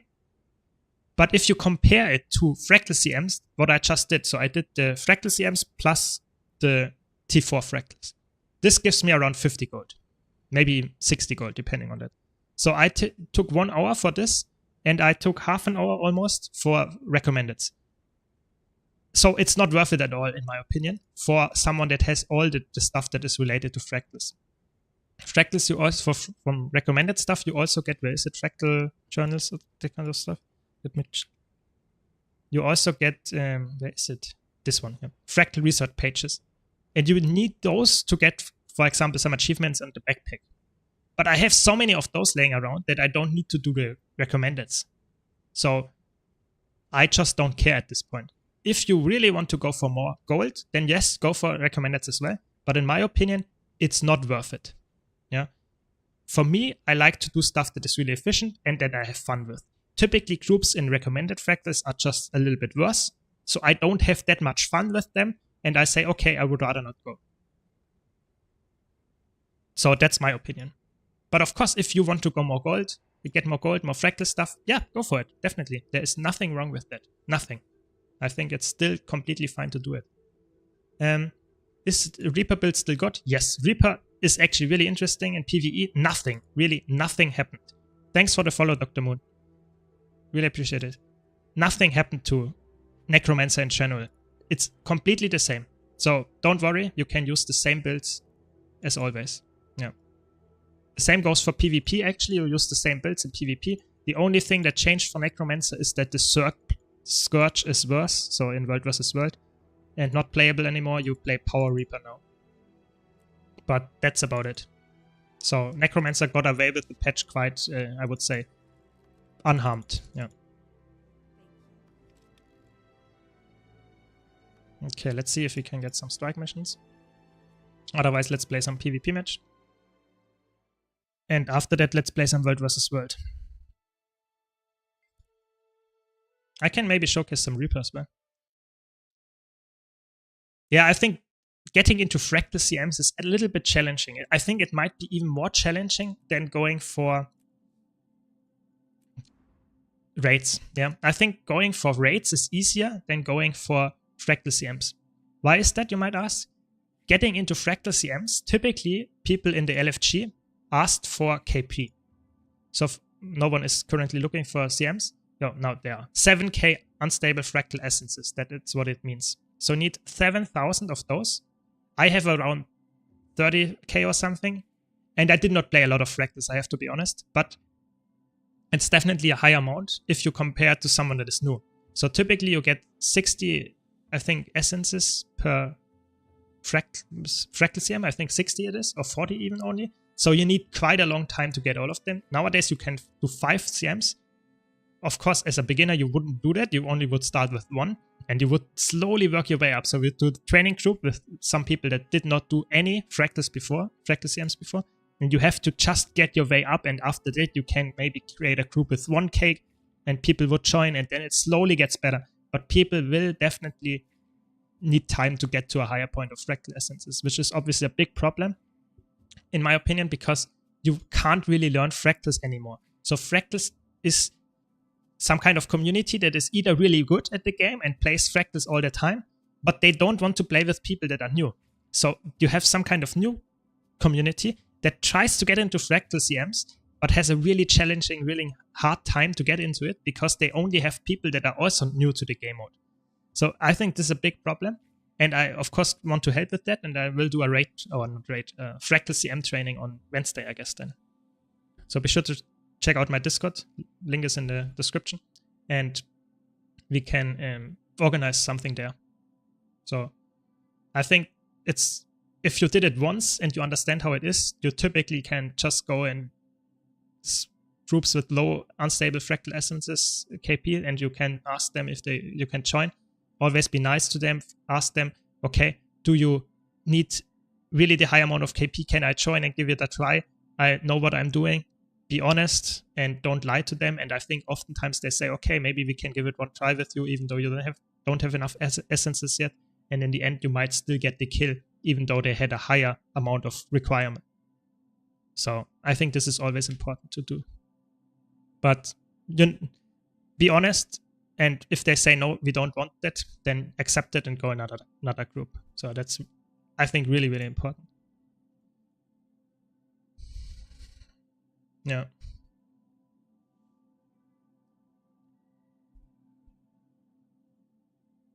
For me, I did always have that journey, to be honest, because I never played when the new Fractals came out. So when the new Fractal CM came out, I started playing it after a year or something. So I always had this journey to make. So I know what I'm talking about.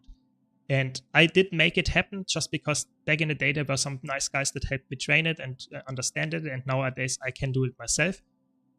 But when it comes to raids, the same goes. Raids is a little bit easier because you can easily join a Discord server that is specialized on doing raids, trainings, and that kind of stuff. But Fractals, I would say it's way harder to get into the high-end CMs and stuff. The Fractals community also is pretty small compared to other stuff, so people will remember your name if you play it a few times with them and they saw you're at least decent.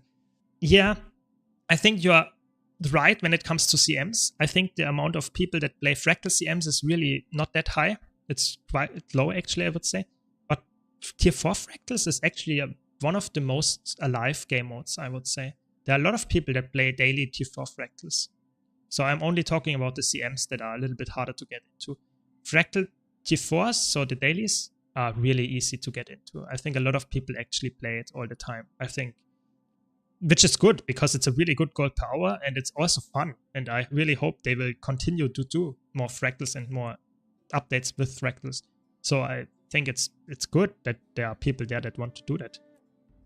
It's really hard to get into packs with low unstable fractal essences even after getting 96 and 299 CM titles. Yeah, you're right there. I think they are really, really often they say, oh no, I don't, we need more essences, even though it doesn't prove anything. If you're really good, you might still have only 3k essences and you can still carry them. So yeah, you have to be honest and ask them, but if they don't want you, you have to also leave. I think it's really, the etiquette there is really important, that you always try to be honest and, I don't know. Yeah, for tier 4, you only need the fractal level to see the LFG. Exactly, yeah. Yeah, I was just a salad standing in my own backyard. Yeah, that's true. But now we are playing some. Hopefully we just win this and can go to World vs. World. And when I get in, I do the same DPS as the people with 30k. Yes, Tenu on YouTube, there was that comment. That's good. Then you should just join the group and say instantly, I know what I'm doing. Please believe me. You can kick me if the first fight doesn't go as you think it should. Really make a bold statement. Say, I will be top DPS or something. And if you are, then people say, okay, we can let this guy go. Something really, think. And if you're really confident in what you're doing and you can do it and you're a good player, then just say that and people will either believe you and will try it and you can prove them that it is correct, or they will not believe you and you think, okay, they will probably be bad anyways. Because if I join a group and someone asked, I don't have enough unstable fractal essences and I will still try, I'm a good person, I'm a good player, I want to give it a try, and I often say, yeah, let's go for it. And most of the time it plays out. I actually never kicked someone that joined because of that. So always, I think it's a good thing. Yeah, maybe top DPS is too bold, but you can say, I will be in 5k or something of your top DPS. So that means that you know what you're doing, you don't die. The DPS is not that important. It's better to not die and to make the mechanics correctly in that sense. Hello, discovered you recently on YouTube. Really enjoy your content and delivery. Kid out. Thanks a lot, Dr. Moon. Thanks. Yeah, I'm trying my best. If you have any feedback, please let me know as well. I'm always happy to give you some better content in the future. This guy is going really, really ham.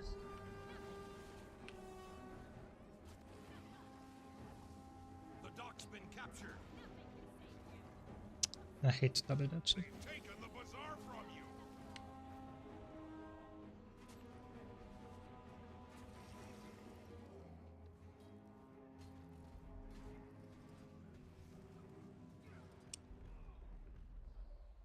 Doesn't look good. Doesn't look good. I tried to open World Solo World Mechanist build. I've been enjoying it so far. Yeah, glad you like it. I think it's a really good build. It's got buffed with the latest balance patch because Spear got buffed on Engineer. So it's a really good build. So I would definitely give it a try if you haven't already. It's a really, really good one. No, I don't know. Let me know. Filthy Casual, let me know. I don't know. I think Condy Reaper is horrible. Ah, you make them bleed. I get it. I get it. Good one. So we have to focus on this guy. It's a Power Herald. Please focus on the Power Herald.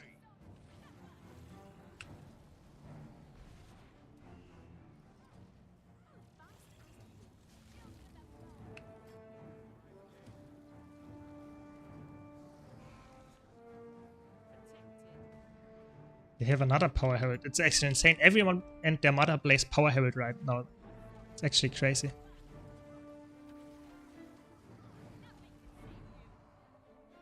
Okay. The problem with KP, even for more experienced people, is that most of it is getting consumed to forget update on KP me, so it's always not a fact check regarding people's skill. Yeah, I mean, even if you have someone that has 50k KP, it doesn't mean they are better than someone that has 40k KP. So it just means they played more. And oftentimes that's not really that big of a difference. So I'm not a big fan of KP when it comes to just skill proving stuff, because typically if someone that is really good at the game doesn't have that much if they don't play the game for a whole ton. So I think KPs is just a way to make sure that the community gets somewhat experienced players, but that doesn't mean that in the end it will be the best option to see if someone is skilled. I think there is just no better option right now, at least as far as I know. So I get your criticism there, but I mean,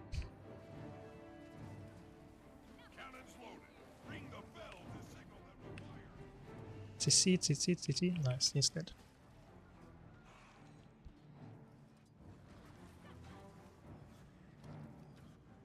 Come on. That was a very good CC. Yes, I would say 250 LI is not necessary for Ice Brute 5. But I have to be honest, sometimes I really struggle with people that are consistently dying on Bone Scanner just because they don't see the telegraph. And I often feel like, okay, maybe I should go for an insane high amount of LI just because people might be better than. I don't know. Okay, we got the bell. We are actually in a good spot now. Very good, very good, very good. Okay, we got this one. I did raiding and never knew what those were and always consumed them. Yeah, I mean, that's the sad part. If you don't know about them, you consume them, you use them for something, and in the end you might just not be able to get into groups even though you had them before. So this is a really big problem. Yes, I agree. But what can you do, you know? You've taken the archway.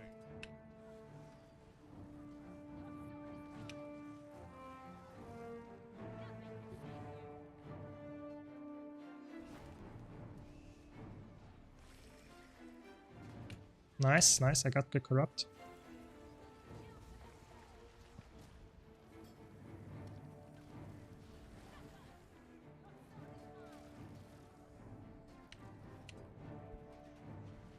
Okay, now I should go to the kite spot, otherwise I'm dead.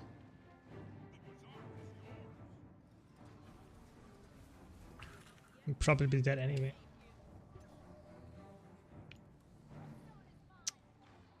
Mm. 250 LI is sweet when you just want to complete it fast. Yeah, I agree. I think that oftentimes you get more experienced people. So I think it is somewhat okay for really experienced people to write that in the LFG, but I think it's not necessary most of the time, especially if you play the healer, then you can carry the group anyway. So I see both points. Yeah, I agree. Imagine getting LI over years only from doing escort. Yeah, you could nowadays. Escort is actually, you could have done escort for years, straight up every single day, every single week, and you would have enough LI to make sure that you actually got into raid groups now, which is insane to me because doing escort doesn't prove anything. You could be a complete noob and never did anything else than Octavine, and you would probably be better than someone that only did escort. I don't know.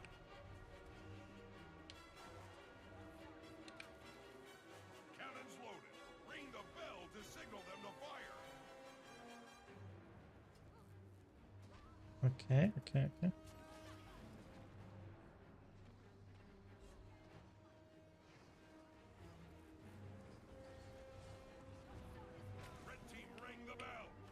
Nice, I got the corrupt. Got the interrupt as well.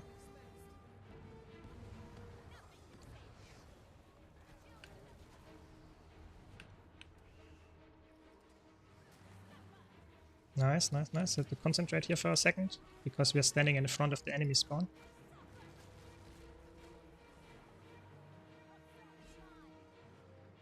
Nice. Survived. I only did wing 1 to 3. Was not a fan of raiding. I mean, that's okay. You don't have to do raiding. You can get everything in the game from how for example, legendary gear and stuff without going for raids. At least, I would say, to some extent. Sadly, you can't go for all the trinkets, but armor, of course, you can get full armor and that kind of stuff, so. Yeah. Why do people even do only escort? Never understood that. Yeah, I mean, they want to get the LI, I guess. I think, but nowadays, I think KC and even the castle, the Twisted Castle, is actually also very easy. I think there's not a big reason why you should not do that. But yeah, I get it. People just want to have the easiest amount of thing to do. I don't know. They think to do it to clear it for the guild. No, maybe you can also. But at the same time, I think if you're doing a guild run, then you might as well just do escort. I think escort is not that big of a problem in my opinion. It takes how long does it take? Maybe 5 minutes. I think that's not that much of a big deal. I don't know. Easy win. I just did double conflux, then the rest I did living world P2PvP. Yeah, I guess that's fine then. Yeah. If you're happy with that, how did that hit? Did you see I hit with my free skill even though he was behind the wall? Nice. Yeah. Yeah, I agree. I think there are a lot of ways to get legendaries nowadays. You don't have to do raiding if you don't like it. Yeah, easy. Exactly, you can solo Twisted Castle, so if you really want to, I don't know, if you want to carry your group, then you can do that. But I would say typically just go and try all the raids and I don't know. I think especially wing 1 to 4, they are not that hard. If you have one person to maybe 3 people that know what they are doing, then in the end you might get the kills. So you don't have to be really good at the game. If it comes to, for example, wing 6 or something, yeah, it might get a bit harder, but I still think it's a very, very good option to get better at the game. And I think raids are really fun in my opinion. Of course, there might be other people that disagree with this statement, but I personally really like raiding. I think that's one of the best content in Guild Wars 2 endgame PvE that you can do, together with Fractals. I'm not that much of a strike enjoyer when it comes to the Soto strikes. I think the Soto strikes are a little bit boring, but this guy rallies, but might just die again.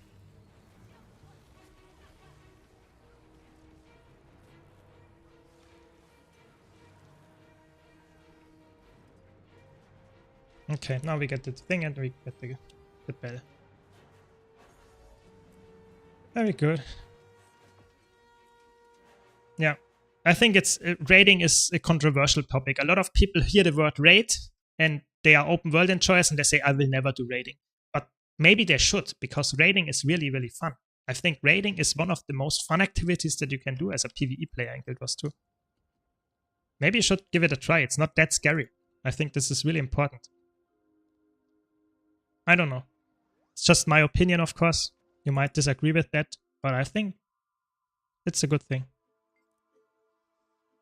Raids are fun if you are done in friendly environment like guild trainings, etc. So you need to give it a chance. Yes, I agree. I think if you play, I hate this when this happens. Please just let me leave. I think if the environment is a big issue when it comes to if it's toxic, is it not toxic, because people will remember it like it was and they will say it's always like that.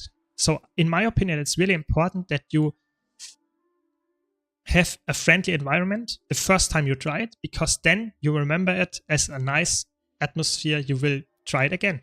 If you, however, play with some person that says, oh, your DPS is shit, you should not play at all raids anymore, then you will remember it like that and you will not go back to that because of that. So I think this is definitely something that I try to make very, I don't know, I try to be really friendly when I talk to people that never raided before. I want to be really positive. I want to give them a nice feeling about raids. And in the end, I hope they will come back to raid. Yeah. Yeah. Is there a chance for every character you're completing maps with to get lion chest keys, black lion chests? Yes, that is correct. The only exceptions to this is I think you can't get them from cities. So you have to complete really normal maps like Queensdale or something like that. And you can't get them from the repeated achievements. So for example, the EOD maps, the Soto maps, you can do the illumination achievements, which are lighting the lanterns in EOD, for example. And with those, you get another map completion, so to say, that you can use for the legendary. But there you don't get keys. So you only get keys from normal map completion and only at a certain percentage. I would say it's maybe around 20% or something, which is a high amount, don't get me wrong. But you have to enjoy map completion to get them consistently. Yeah. The best way to get them consistently is of course to do the weekly black lion key that you can get from level 10 character story. So you would just go for level 10 character, create a new character, level them to level 10, and then go for the level 10 story quest, get the key and delete the character and do it next week again. If you do it fast, you can do it in half an hour. No, I will bend it.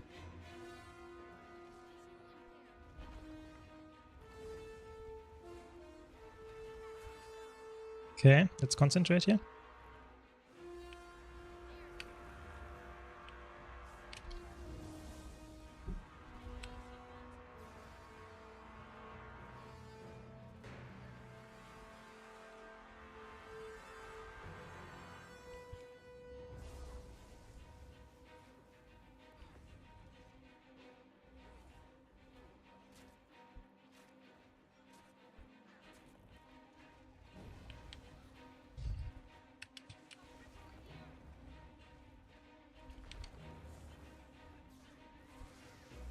I think I got him.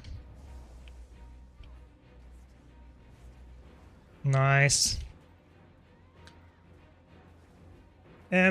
Recently leaded a full EOD strike missions for newbies first time. We managed it all, including Harvest Temple first clear while trolling and laughing around. It was awesome to command it.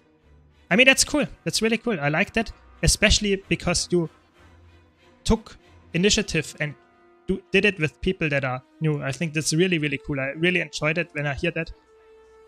Because in my opinion, this is what the community needs. More people that help getting new people into content. Because then we get more people having fun in the content and we have more population to do the content with. It's perfect. Everyone wins. So thanks a lot for doing that. And I think this is a really nice experience that you share there. Thanks. Yeah, it's around 15 to 20 minutes for weekly Black Knight. Yeah. It's really good if you know what you're doing. Of course, it takes way longer if you don't have the character slot and that kind of stuff set up. So you have to have some gear that you can use and make it really fast, but it's not necessary. You can still do it. You only need a free character slot. That's the only requirement. Yeah. Yeah, I'm not sure if Harvest Temple CM would be going that much better. I think Harvest Temple CM is something that is you should not do that with new people. I think if you have some experienced people, like people that play PvP before and that kind of stuff, it gets way easier than if you do it with people that are just playing PvE and never did some hardcore content. I think those are on another level. That much is for sure. Harvest Temple CM and Zeros CM. Which is okay. You don't have to start out with everything all at once, I would say.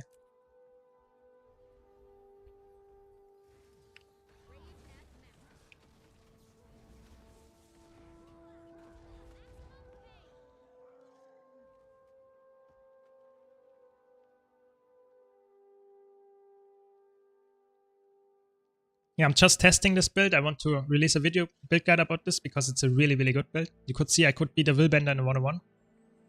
And I think I just wanted to showcase this because a lot of people say, oh, Hammer Catalyst, especially if you play some kind of power variant, it's not as strong. I think it is really strong. Yeah. I think roaming is actually quite decent right now. You have a lot of options. At least if you want to try them. It's not like you can't play the old stuff anymore. I think Thieves are still very strong after the patch in roaming, so don't worry if you're Thief and Shoya. But you can beat them, which is good. Yeah, but back to raiding and stuff, I think the progression typically, if you're a player that started out Guild Wars 2, if you're a new player, I would say you should start out getting your character to level 80, enjoying some open world, exploring some stuff, and if you want to get some gold, you try some fractals, level up your fractal level. If you enjoy it, you continue. If you don't, you go for strike missions, see how those go, especially the Icewood Saga ones are really easy. You don't really need to know anything about the game, you can just jump in. And then if you enjoy that, you can go for more, maybe some easy raids in the beginning, and slowly work your way up to harder raids like being 5 and 6. And then maybe even go for some harder strike mission CMs or even the really hard ones in the end. So I think this is the typical progression a new player should do. Yeah. I don't know. I think this is really important. Oh, we have another fight. A Mechanist. That might be a little bit hard because they are Condi Mechanist. Condi is not something I want to fight all the time. Okay, this guy doesn't want to fight at all. That's okay as well. Only worry about your soul if you're a Thief PvP enjoyer. Yeah, I think that's a fair point. I think Thief PvP... Oh, we have a Soul Beast. Is this one shot? No.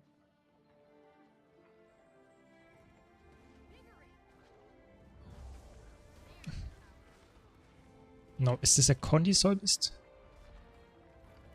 I think it's a Celestial Soul Beast or something.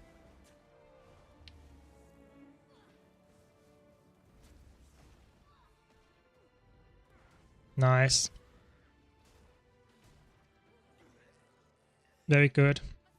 I think PvP Thieves are currently not there. I think not a lot of people play Thief anymore because Thief is actually not that strong in the current meta. A lot of people switch to Willbender and Mirage because they are just better at doing damage. So, but in World vs. World, a Thief is just a very special type of player. They just want to annoy the other players. I really dislike that. Oh, I have another one. No, he blocked my CC.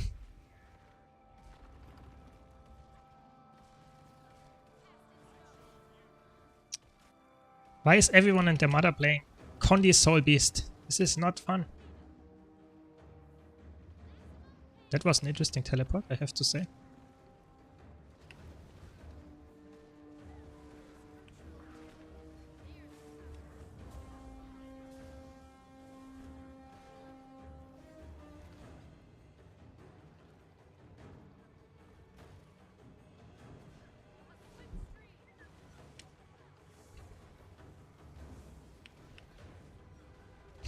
I'm so dead. Oh no. Which build weapon you use for your Elementalist in World vs. World? I'm a returning player and the last meta I played was Double Dagger. Yes, you can still play Double Dagger, which is actually really fun. I just wanted to showcase Hammer. So I'm currently playing Hammer, which is an EOD weapon. And it's really fun as well. it is less mobile than Dagger Dagger, but has more damage potential. So I'm currently wanting to showcase why this build is really good as well. Yeah.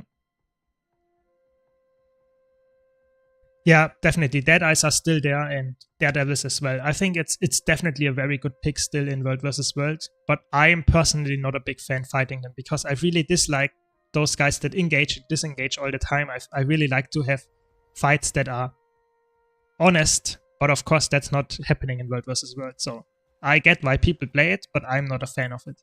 And I think this is should be okay. That's my take. Okay, we have a power necromancer. Oh no, that's horrible.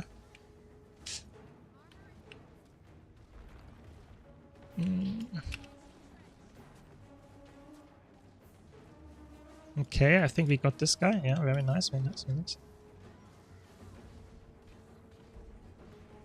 Oh, it's actually 3 people. Okay, okay, okay. Let's see how it goes then.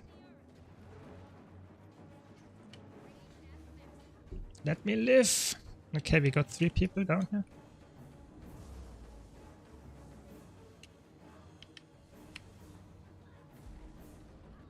I have to be careful. I don't want to let the other guy rest, but if I go there, I will probably die.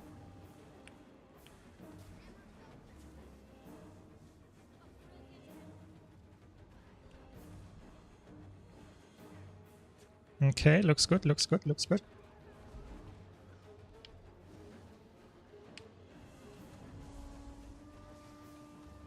I mean, should be a good showcase here of this build, huh? I guess 1v3. I mean, they were not the best players, but yeah, I'm on Fortune's Veil with my guild. Yes, let me explain it. So every Friday in the evening, at least EU time, there is a reset. So that means we will stay on Fortune's Veil. Yeah. However, we will get new opponents. So now we get Grand Store and Great House of Avery. Yeah. So those 2 will be our opponents for the next 6 days. On Friday, again, we get new opponents and we switch possibly the color of our team. That doesn't matter in the end because the color doesn't really change anything other than where you spawn. But you might have a different color just because you get a complete new matchup. That's the reason for that. So every Friday we get a new matchup, which will also determine the color of your world. Yeah. I mean, hammer is really fitting to a small elementalist. Look at this. The hammer is as big as my character, maybe even bigger. So it's definitely, I don't know, really fitting. Yeah, really fitting. Yeah. I mean, I think the color doesn't really make that much of a difference. The only thing that is changing is that your home borderland might be the desert borderland or might not be. You can see that as a positive or negative. That's just how it is, I guess. Yeah. From watching hammer is maybe better for circ play, but because you don't need that mobility, maybe better. Yeah, I mean, the problem is, yes, you might be correct that for roaming, mobility is really good, but I counteract this with this build by using the Relic of Speed. So I don't have a lot of mobility skills, but I get 66% movement increase when I have swiftness. I have permanent swiftness with this build in combat. That means I get a 66% movement increase, which is almost like super speed. So I'm running around with super speed all the time. And that makes this build actually quite mobile, even though all my weapon skills are not mobile. So yes, you might be right that it's maybe a little bit less mobile than Dagger Deck. Yes, that's true. But it is still quite mobile and is very, very strong. Especially with the recent Dagger Dagger nerfs, it's actually not... I think they are on par, at least. Yeah. Something you could only lift and swing with magic, a perfect fit. Yeah, I think playing Asura is always a little bit fun. If you look at the Greatsword and the Hammer, they are always really, really big weapons that are not fitting to the character in that sense. But I mean, we are living in a magic world, at least in the game, and therefore, why not? Why not building a really big hammer? And I think hammer is not fitting at all to Elementalist, but the weapon is still very strong, so I'm playing it. I'm not a role player in that sense that I don't play a weapon just because it's not fitting or not at least not in my opinion fitting. Yeah. Yes, Assurans are apparently known in Guild Wars 2 for their intellect and inventions, yes. I mean, if you think about it, they are also known for the intellect, and intellect typically is something that you would consider is something that you need for magic. You can't just use magic without being somewhat smart, at least. Yeah. I mean, there are some people that say Asura are the best race. There are some people that say they are looking so bad they are the worst race. I don't really care. I just play every single character, every single class, and every single race. And my Asuras are my World vs. World characters. I like to have some nice organization going on there. And my Severi characters are the PvP characters, and my human characters are my PvE characters. So I have some kind of split there. And that's just what I do. But I don't really dislike or like any of the races too much. So I just play whatever I currently see fit. I'm not the biggest fan of Norn. I think they are quite boring. And I also don't really like Char. I think Char are okay. I see why people might like them, but I'm not perfectly interested in them. So I'm just playing those three races, Asura, Severi, and humans. And that's about it.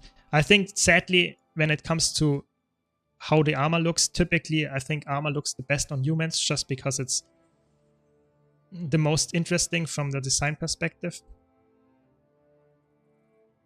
But I don't know. Yeah, I think Char are really fitting for World vs. World, especially if you're a commander and you want to have a really big back piece and stuff. People notice you and you can get not lost that easily, which is a big plus, I would say. Because if you get lost as a commander, that's not good. Not a good sign. Yeah.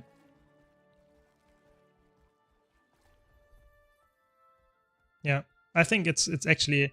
The races in Guild Wars 2 are decent, but a lot of people say, oh, they want a new race. And I have to say, I see the point why people would like a new race. Yeah, I totally see the point.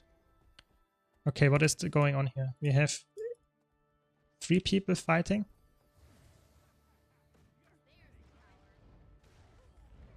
Let's engage in the 3-way battle here.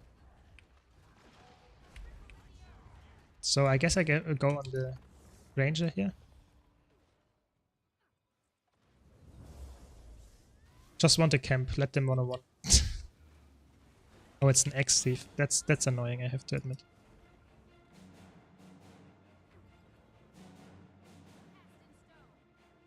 Okay.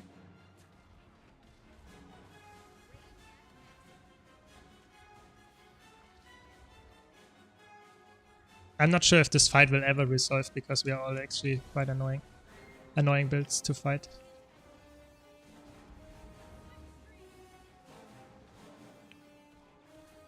I think I will just leave. This is not something I want to be any part of. So, Giant Norn relegated to desk jobs involving editing content videos. Yeah, I mean, I actually have... That's a funny point there, Sagefire on YouTube. I have all my Char and Norn. I actually have a lot of them. I think I have 20 Norn and Char in total, or maybe even more. And I have all of them dedicated as storage characters, all of them, which is really funny. It's exactly what you said. Just I really did do that, just because I don't play them, but I wanted to have every single class on every single race. So this is really fun. I hate thieves. Thieves are so annoying. Because now he just disengaged for sure.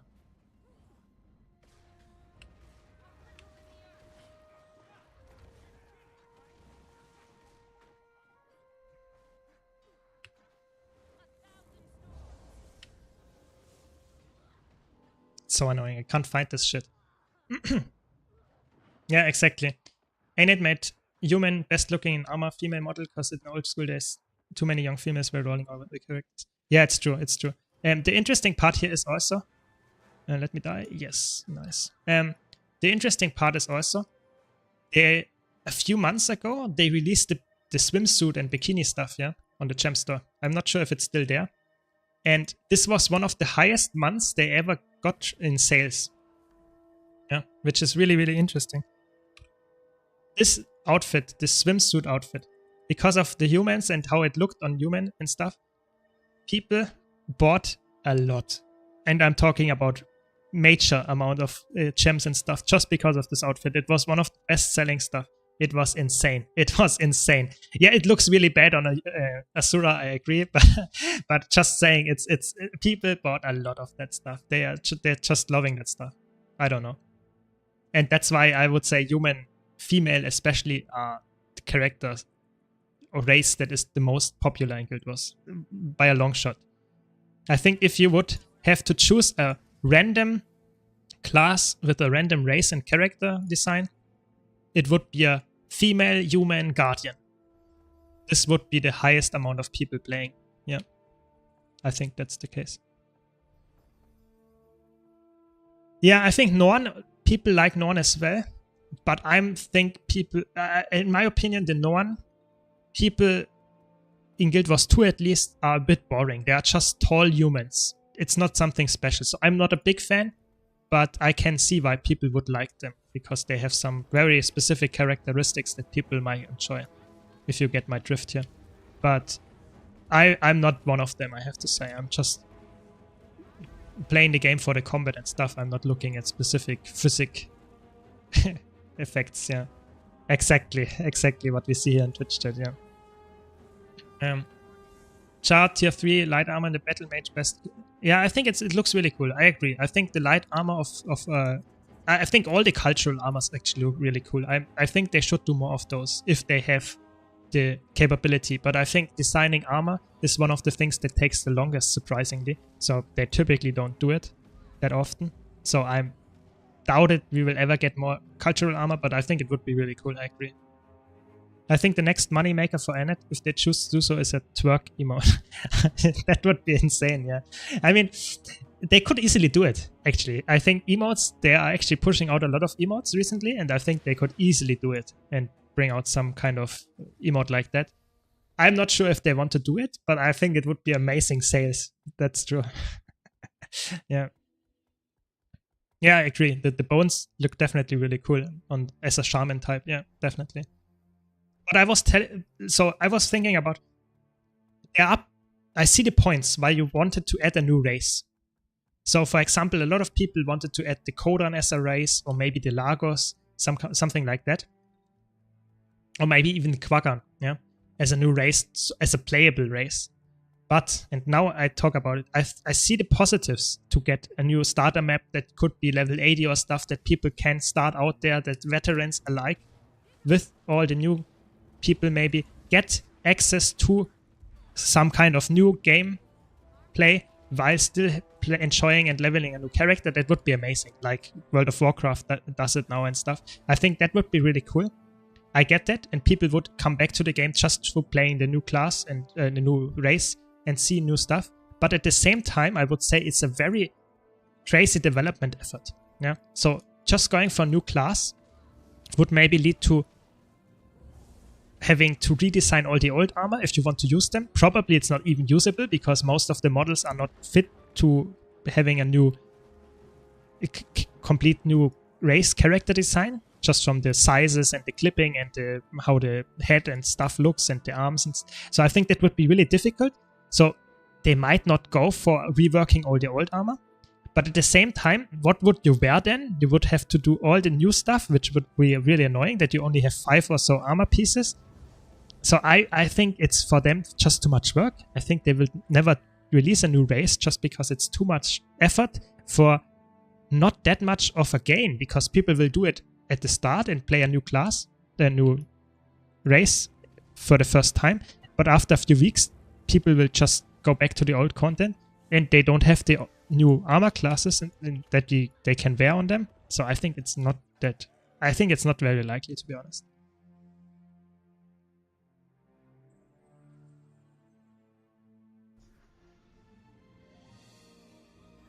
Yeah, I mean, that's true. They added some kind of stuff, but not as a typical playable race, I would say. I think if they let the community design armors, they don't have to do it themselves. So many modders out there. That would be crazy. I agree. But I think ArenaNet was never really interested in modding and third-party stuff. They are really, really, I don't know, rigid when it comes to this kind of stuff. It's a surprise that you can use ArcGPS legally. All the other stuff is actually not really I mean, you can use publish and that kind of stuff, but it's not really influencing the game. It's just showing you stuff. While Arc DPS is really reading your memory, which is the only exception.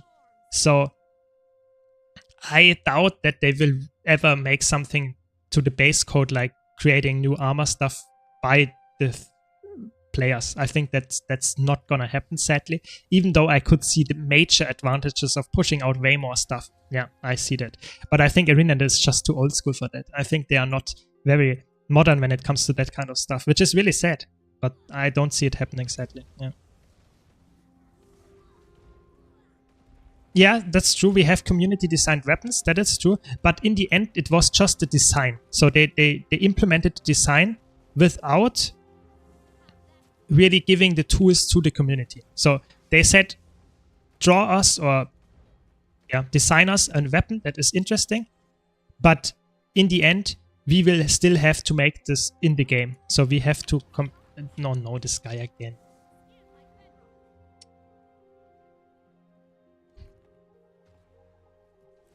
So if I would play the Dagger one, this would be not a problem. But on a hammer build, I can't beat this, I think.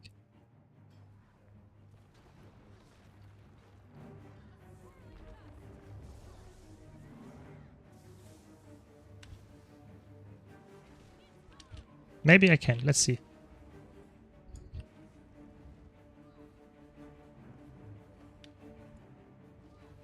Perma-stealthing with dodges. It's really annoying, eh?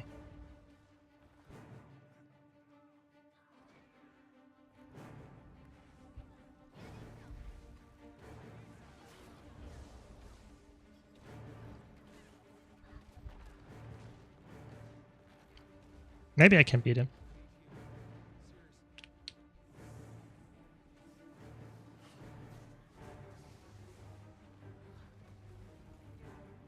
It's so annoying to fight. Please stop it.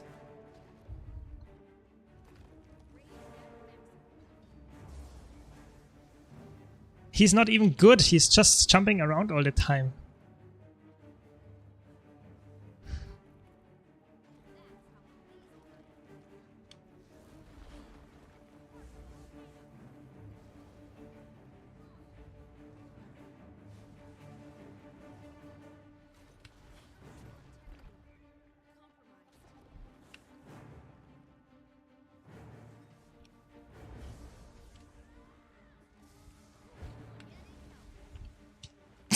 Got him.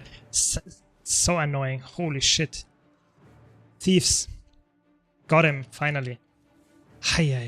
It's so annoying. Okay, you can't just see thieves. I don't like thieves. It's annoying. Yeah, Condi Thief. It's even worse than a Power Thief. It's just the most annoying thing you can play. Worked out in the end. So I was talking about the weapons. I think it's a nice idea, but I just doubt that ArenaNet will ever make it happen. I think it's just very unlikely in my opinion, just because I know ArenaNet's too long nowadays. I think they are just too scared of anything like that.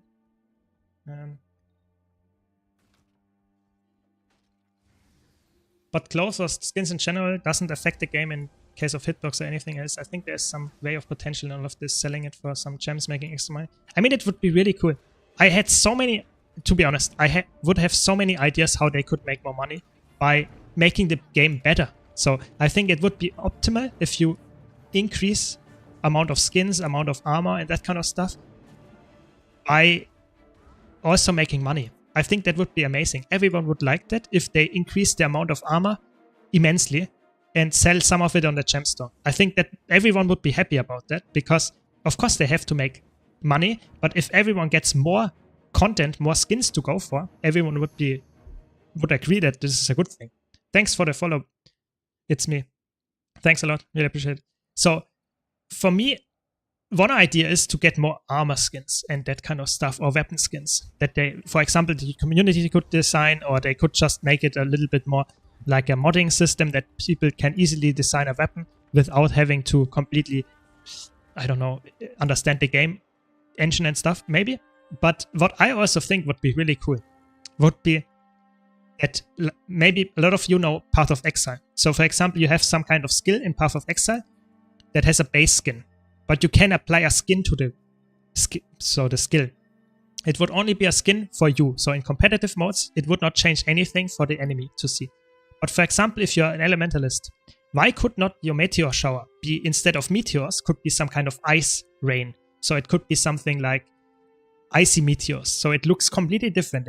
They could sell that on the gem store, or make it some kind of special rewards for some really cool raid fights or something like that. And people would love that. They would make so much money from those skins without having anything to do, just making a color adjustment or something. I think that would be really cool, in my opinion. Yeah, I'm not sure if everyone would like that, because some people say, oh, I like to have my meteor shower and I don't want to see all the different stuff. But I think it would be really cool. Yeah, skill style or whatever. I think that makes a lot of sense, in my opinion. They could make a lot of stuff that is maybe even bind it to some special game mode. So for example, in World vs. World, you get, because all of the people running, I don't know, some kind of build, they always use the same amount of, so that you get a new skin, for example. I think that would be really cool if you compete in a long time and make it some unique skin for World vs. World, that your team gets a high amount of points and stuff, then get a skin for that. That would be really cool. And it could also be temporary if it's some kind of World vs. World skin. So if you beat the last week, were the first place, you get the skin, and you lose it when you're not the first place anymore. So I think that would be really cool, but I'm not sure if they will ever implement stuff like that, or if they even can do that, because sometimes the engine is really weird. It's an old engine. Maybe the new game will have a better engine, probably. So let's see about that, but I can still hope, you know. Promoting PvP and World vs. World might be nice. I feel like they are rather unique game modes with the MMO genre. Yes, that's totally true. I think when it comes to not the systems itself, but how the combat plays, how unique it is, and also actually how little lag we have in Guild Wars 2 when it comes to big fights. So if you look at Throne of Liberty and this kind of stuff, if they have big fights happening, typically it's not that nice. It feels really clunky. But if you look at Guild Wars 2, typically the fights, at least in 20 versus 20, 30 versus 30, they don't have any lags. You just play, and you play perfectly happy without any problems or issues. So I think this is really cool, and they should promote it more. But they don't. They just promote the story, which is not the strongest part of Guild Wars 2 at all. And therefore, people just join Guild Wars 2, see some part of it, but see the best part of it they will never see. So, and they might quit again, which is really sad. So, yeah, I don't know.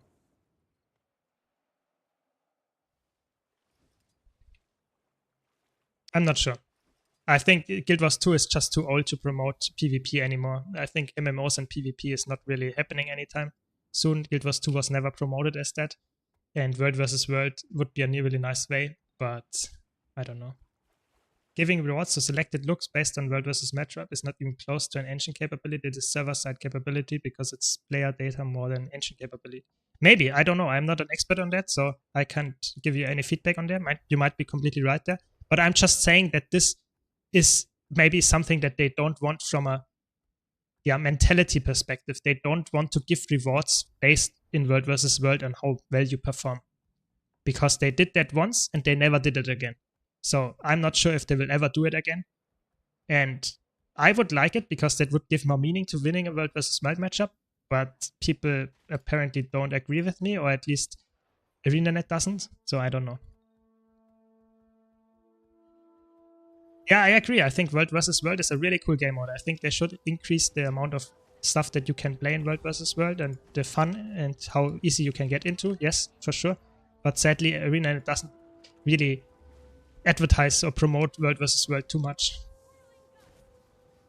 I don't know.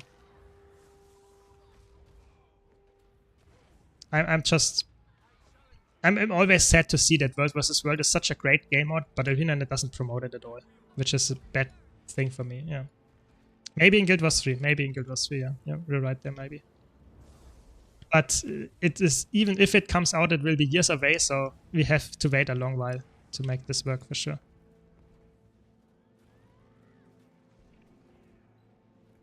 I don't know. Soda Poppins sponsored stream for Chanted. Dude logged on, spent 30 minutes trying to get into story, then 1 hour of yapping, and the stream was done. Yeah, look at this. So you had someone that is really popular trying the game it looks really bad because you only showcase one of the worst aspects of the game in that sense, because you didn't show raiding, you didn't show nice combat scenes, you just showed some boring story and stuff. And there might be some people that like it, don't get me wrong. But if you look at the majority of players, they are playing the game modes that are world versus world, open world. They did not show anything on that on stream. And then, yeah, why would people then join and play Guild Wars 2? It's horrible. It's horrible advertisement. I think they wasted so much money on that.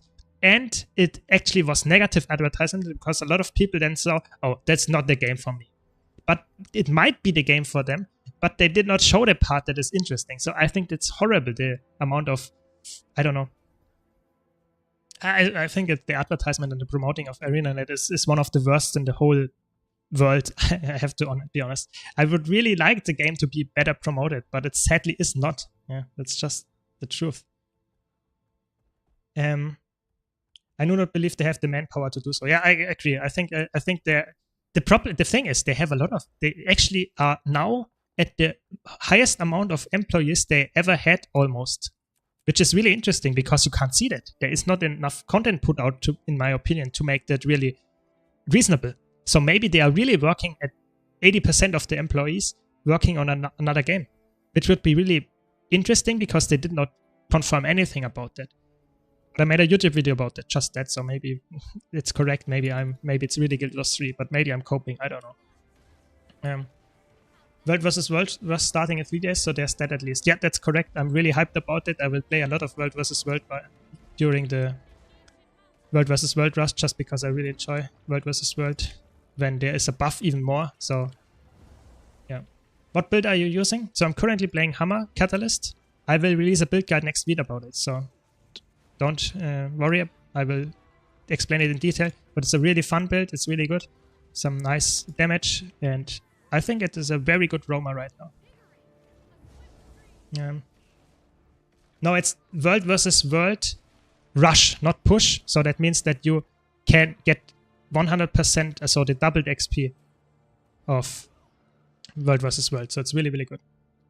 But how many of them are in the development and how many of them are in artist design? Because if you look at statistics, skins are being pushed every week compared to features which are pushed like once a year. So I feel like a ratio of 5 artist designers to 1 developer. Yeah, it might be true, but they are looking for people that, if you look at their, how is it called, job advertisements, or where they look for people, they really often look for people that are working with Unreal Engine and having experience in that kind of stuff, really developers. So it's really suspicious in that sense, because you would probably work on a new game rather with new developers than having some kind of new engine designer that is working on the same game.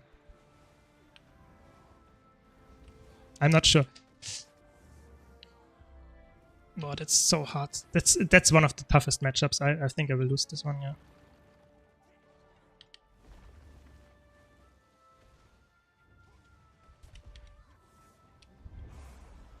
Yeah, that's too much. Thanks for the Prime, Akira. Thanks a lot. Really appreciate it. Yeah, I guess a lot of people will come just for the gift of battle. That's a nice way to farm some more bags, I guess, for the people that are more experienced. I mean, you get a lot of during the rush. You get a lot of how is it called, World versus World potions just by completing the achievements. So you complete a few achievements from the rush, which you can do in, I don't know, 1 hour, and then you get a lot of potions, and you get instantly 2 reward tracks unlocked. That's why it's 2 that he points out here. That might be the other game they are working on, the card game or whatever. Yeah, that's true. But I think they confirmed that they are actually working on a 3rd project, which is way bigger than the card game. And it's using Unreal Engine 5 as far as I know. So it's really interesting. So a card game in Unreal Engine 5 is, in my opinion, really unrealistic. So I think it's definitely something like an RPG or an MMO or something like that. I'm not sure if it will ever happen because they did not announce it yet. So they are not sure if it will really happen. But it might be, you know. It might be Guild Wars 3. It really might. I don't know. Yeah, it's instant consume posts. So that's it. Yeah. You make good content, but don't get burnout. Yeah, I try my best. I mean, I currently have a lot of fun playing Guild Wars 2. I stream it. I make content about it. And the community, at least in my chat and stuff, is so nice. I'm really happy to have you here. And I'm just enjoying it. So if you enjoyed it as well, perfect. And if you want to support me, even better. So having a great time here. So very nice. Yeah. So I'm currently not burned out. Don't worry. I'm personally not interested in World versus World, but I need Gift of Battle to have to rush. Yeah, I mean that's it. You know, that's how good the rush is. So you get people that don't like World versus World in there. I mean, I guess then some of the people see that it's probably not that bad and stay around. Then everyone wins, I guess. So I think it's good. I think they should do more rush events like Fractal Rush, like maybe even some map rush and say, okay, Living World Season 3 rush. And they should almost do every single week a rush, in my opinion, when there's no festival or stuff. Because that is something that keeps the community going back to content that they previously not did. Yeah. Yeah, ain't it only 10 to 15 years too late for the card game? Yeah, I would say, yeah, I think they completely missed this point. I think that was just a troll on their side. I see this is not happening. That a card game nowadays performs well. I think this is really unrealistic. No, the World vs. World Rush Cell will be on Tuesday. So it will start in 3 days. Time to feed the World vs. World tryhards? Yeah, I guess. I mean, I also feed them, so it's not a big problem. Don't worry. It doesn't hurt anyone, I guess. They get more loot, but don't worry. Yeah, I think the World vs. World reward tracks are it's really nice system. I'm really happy about it. So give me the doll. Yeah. Yes. Yeah. So I'm always, even though I'm a veteran and I did complete all reward tracks, I don't know. I completed in my time probably thousands reward tracks or something. I still like those rush events because I want to get more loot. I'm just playing the MMO for more loot, so why not? I also get way more experience. That's why I play it the most, because I want to level to 10k at some point. So I really like that as well. Exactly. You live by the sword, you die by it. That's the honor scheme. I'm always trying to play honor full and really honorable.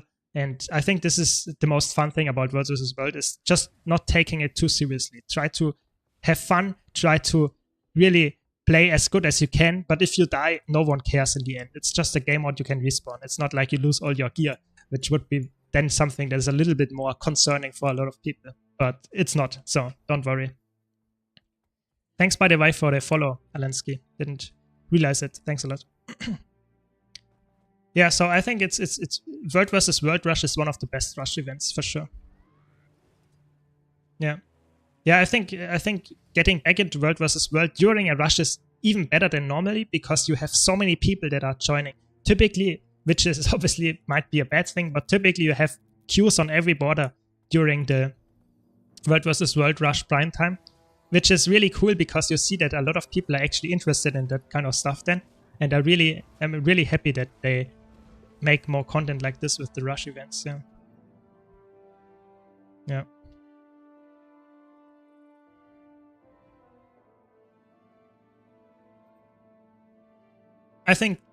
I mean, the PvP rush did that to some extent as well, but of course people are just more likely to play some kind of... Oof, that was an interesting engage by this guy. Yeah. World vs. World is just more successful when it comes to how many people are playing it, which is okay, I guess.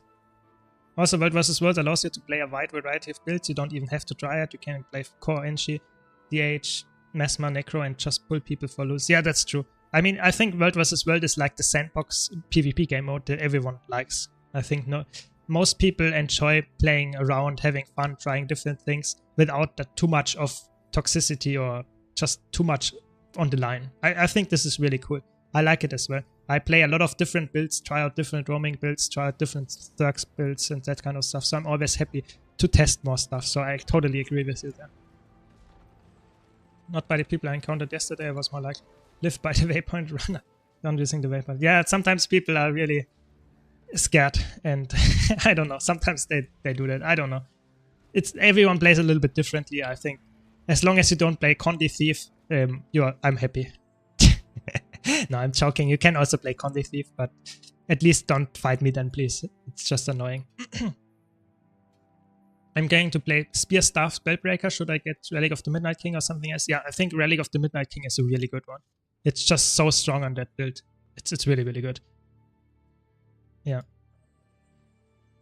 How do gear and builds work in World vs. World? Can you just go in like in PvP, or do you need a level 80 character? So you don't need to be level 80, but you need to use the normal gear. So you use exactly the gear that you have in PvE. So that means it's a little bit harder to gear as PvP. PvP, you can just join in. You don't need to level the character. You don't need any gear. But in World vs. World, you need at least, I would say, exotic gear. Otherwise, you just troll to some extent. You get farmed a lot. But if you have a character that is somewhat decent gear, then you can just go in and play, especially in Zergs. It doesn't matter for the most part. If you are solo roaming, typically you might have to go for the best gear just to make sure that you survive and kill the other person. But in Zerg play 50 versus 50, it does not matter if you're exotic or ascended or whatever. You will, in the end, be just one of a lot of people and you can just get it done anyway. So just have fun. And I think try to go for a build that is fun to use. So if you like healing, then you should go for a healing build in World vs. World as well. I don't know. But entering a PvP game mode and port at the side of another player, then what is the point of coming to PvP in the first place? Yeah, I would agree. I think people that are really scared of fighting in competitive modes are completely wrong there. I think they should not enter then. I think you could make an argument for people that want to play, for example, PPT, so they really like to capture stuff and they want to hold it and stuff and don't fight open areas and kind of stuff, open fights. I get that, but if you don't fight at all, so if you run away all the time and you don't even defend your objectives, then I don't get it at all. I totally agree with you there. I think I always like to fight. Even when I see 3 people here in this camp of the enemy team, I would still engage because I want to fight. I want some content. I want to have some fun. I would not run away all the time. Of course, if I'm dying, I try to run away because I think that's more fun than just saying, okay, I'm dead. I'm staying here and standing around. I think there should be always some kind of flight instinct as well. But in the end, in my opinion, fighting is what Guild Wars 2 is all about. So I like to fight all the time. Yeah.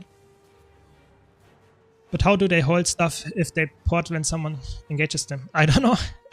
Like I said, I'm not one of those guys, but maybe they have some kind of argument to make that happen. I don't know. I would not do that. I want to hold the map as long as I can. Yeah, for sure. How is World vs. World since post-patch and Thieves? Is it safe to go outside again? So I would say Thieves are nerfed, but they are still there. So if you are worried about fighting Thieves, then you will still encounter some of them. But it's not like they are completely unhinged and everyone is playing Thief right now. So, oh no, this guy again. Okay, let's go for another one. Oh no, he has friends as well.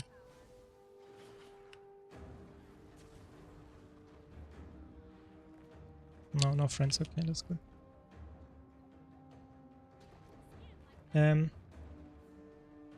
Yeah, I would say less DP thieves. You can see some X thief. Okay, this guy is really annoying.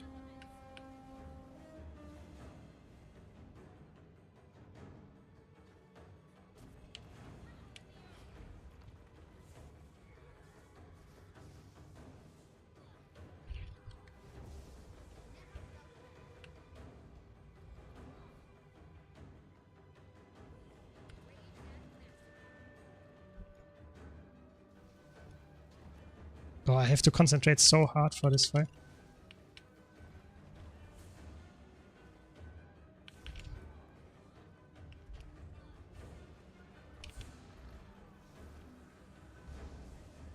But he also has stability.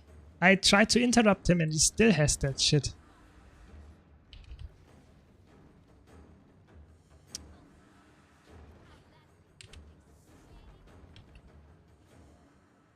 Wow, I hate those.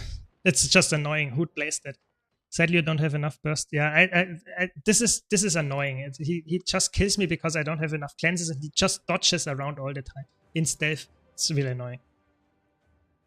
Yeah, I would say I think it's more fair now that Thief gets more punished for using stealth because it has to use more initiative. So I think that's more fair. But you can see they still are really annoying to fight, especially if they know what they are doing. Yeah.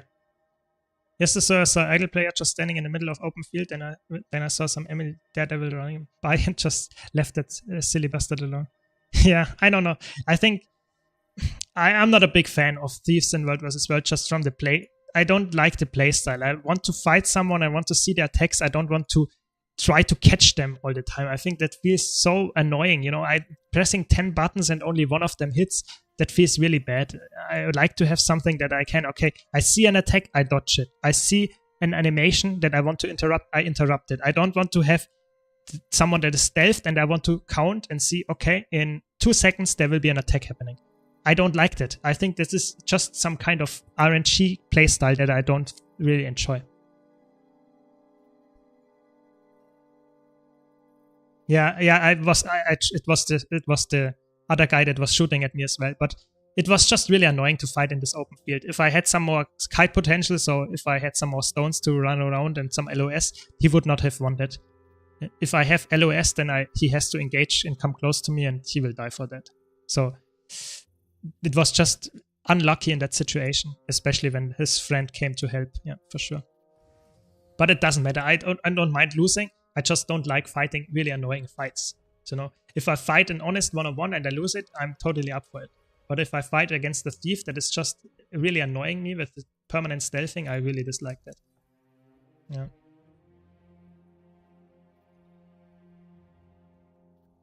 Yeah, I think the problem is that the nerfs were not really targeting a lot of stuff that is really annoying about thieves. Yes, you need more initiative, but you still have the amount of damage to the most part. And you have also shadow arts still, which is a really strong thing.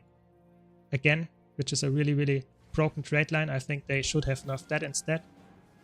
But they did not, so yeah, that's just how it goes. And ArenaNet lets thieves live again in World vs. World. I guess that's how they do it. Let's fight this guy. Oh, it's a power hub. Okay.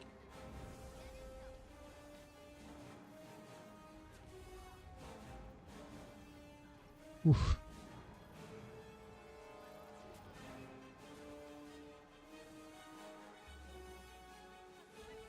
Nice, we got them. Do you think Condi Thieves know that everyone hates them? Yeah, I think they actually enjoy that. They like to play this because they enjoy that people hate this build. I think that's why they actually play it. They don't play Thief because they enjoy Thief, but a lot of Condi Thieves enjoy playing Thieves because they like to annoy other people. I think there are a lot of people in the internet actually play exactly like that. They like to have fun because others don't have fun. So, which is a sad thing because I really like to have fun and the other person should also have fun. But I don't know. That's just my take.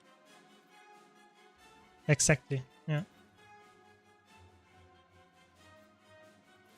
Hub supports Spectre Duo? Yeah, that sounds disgusting. I mean, Celestial Hub is always a really good pick for roaming, but if you have a support with it, it's actually disgusting. Especially a Spectre, which also applies a lot of condis. Really annoying. Yeah. You like to use Thief as a bank character? I mean, I guess that's also fine. I get that. I can show you in a minute, but I have my Thief is actually also a bank char. It's actually really funny. I have a lot of characters, but one of them is one of my most important bank characters, so I use them actually for exactly that. Yeah. I don't know. I think everyone can play the class they want to play. I don't want to say anything bad about it, but I think playing World vs. World, roaming on a Thief is a special kind of player. I have to say that, for sure. I think every other class is definitely something that is okay, but playing as a Daredevil or the Deadeye, that's something special. Even Spectres, I would say, are okay. But Daredevil and Deadeye, this is something that I really don't comprehend, to be honest. Yeah. Maybe, yeah. Maybe, I don't know. I don't want to be... Yeah, I think I agree with you, Potato. I think, for me, a Thief is very assassin style, but the Spectre is a perfect middle ground because it has the Shroud. It feels like a Necromancer with some kind of gimmick to it. I really like Spectre. I think Spectre is, for me, something that is not that annoying to fight because it is not that you know, it feels a little bit more tanky, but a little bit slower to some extent. So, and a little bit less perma-stealthy in my opinion. So I think that's why I like Spectre more. Yeah. What is distortion? Mesmer F3 says I get distortion per illusion, but doesn't say what it is. So I think it's F4. Did you mean? And distortion is just invulnerability. It's just straight up invulnerability. It denies every single damage that you get, power or condi damage, and you can also move through, for example, guardian walls and that kind of stuff, so you can not get knocked down and stuff. You just can't get hit. You can also absorb some projectiles, so people that are invulnerable will absorb projectiles, which is really interesting. So if you are, for example, you can body block stuff while being invulnerable, stuff like that. Yeah, I mean, I get why you would play Thief. I don't say it's not fun, but I'm personally, I would rather fight an honest fight than really annoy people. It's just not my type of playstyle. Yeah. Yeah, the second health bar can be a bit annoying though. Yeah, that's true. It feels a little bit like a Necromancer Shroud. Yeah, but as a Thief, typically that's a little bit more annoying than as a Necromancer. But I think it's way better than Daredevil and Daredevil and Jedi, in my opinion. Yeah. Yeah, I'm always happy to help. I think distortion is one of the most interesting mechanics Mesmer has, and is really, really important for every single build, even for Virtuoso and PvE, just because you have an invulnerability baseline in your kit, which is really, really strong. That's why Virtuoso is so good in progression runs, because you can just say, oh, I got an invulnerability to this attack. Very good. Thanks for the follow, AHB. Thanks a lot. So, I don't know. I think... yeah, thieves are thieves. They are dishonest by RPG design, lore-wise. I think that's fair. I just don't like to fight them. I think that's my opinion, and a lot of people would agree with me, especially not thief mains. So, yeah, I guess that's a fair compromise then, or fair, I don't know, just fair point then, I guess. Okay, so I wanted to show you my thief. So I have a thief. Which one is it? This one, which is my Sylvari Thief, which is my PvP character. But I don't play Thief in PvP that much. And it has a very special role. It needs all my Eternal Ice Shards that I get. I don't have that many. Sometimes I had 2 characters full of that, but I just used all of them for some volatile magic. This is what my Thief does. So that's how I am a Thief main. I'm putting my PvP character full of that stuff. But I have to be honest, all my PvP characters also are some kind of storage characters. If you look at my Sylvari Mesmer, which is also my PvP character, even though I play this woman quite a lot, I still have some annoying stuff in the backpack, which is obviously... this would be really horrible to a lot of people. I just put all my ascended chunk stuff there. And I keep it just to make sure. So that's why I have so many characters, because I just store all the stuff on whatever it needs. Yeah, I know people don't like it, but that's what I put the stuff in there. Yeah, but the interesting thing is, I also have a lot of Bloodstone bricks and that kind of stuff. So I have 150, and in other characters' inventory I have all of those heavy, also 150, but I stopped using them just because I don't know what to do with them. I just crafted obsidian shards into it, and I don't know what to do with them. And there might be a legendary in the future which needs this, so I just keep it. So I don't know. I think I'm just, you know, I have so many characters and so many spaces. For me, I just keep everything, and when I need it, I have it. Yeah, I know people don't like that, but for me, that's something that I really enjoy. If I have some account-bound stuff that I need, I know I have it because I kept it. Look at this. I just keep all my living world currency just because I don't know where to put it anywhere else.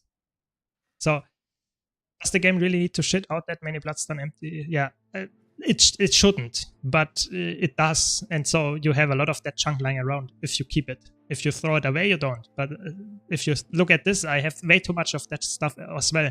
even though people would say winterberries are useful, but I still have way too many of them because I just kept them over the years. And no, I don't need any of that anymore because I have full ascended and legendary trinkets and stuff. I don't know. I think that's just... I just want to be better safe than sorry, in my opinion.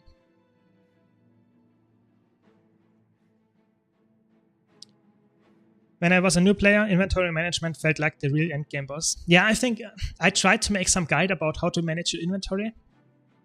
But I think a lot of people don't really find it really fun to do so. I actually enjoy cleaning up my inventory, sorting stuff, using my bank, and bringing it to other characters. I really enjoyed it. And yeah, I don't know. I really liked it. Yes, I maximized my material storage. I have almost every single gem store thing that is somewhat relevant maxed just because I don't know, I like it.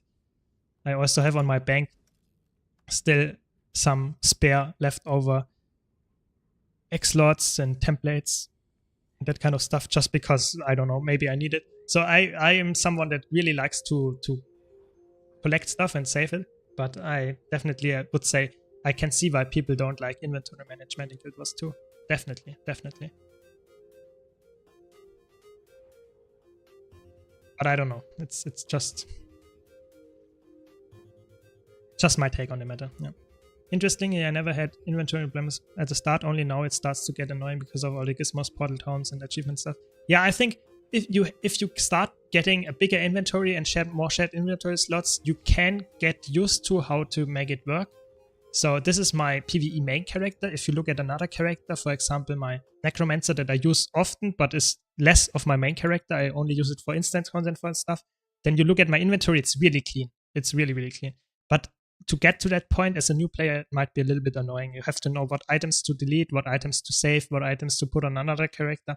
Yeah, I get that, for sure. But yeah, I don't know.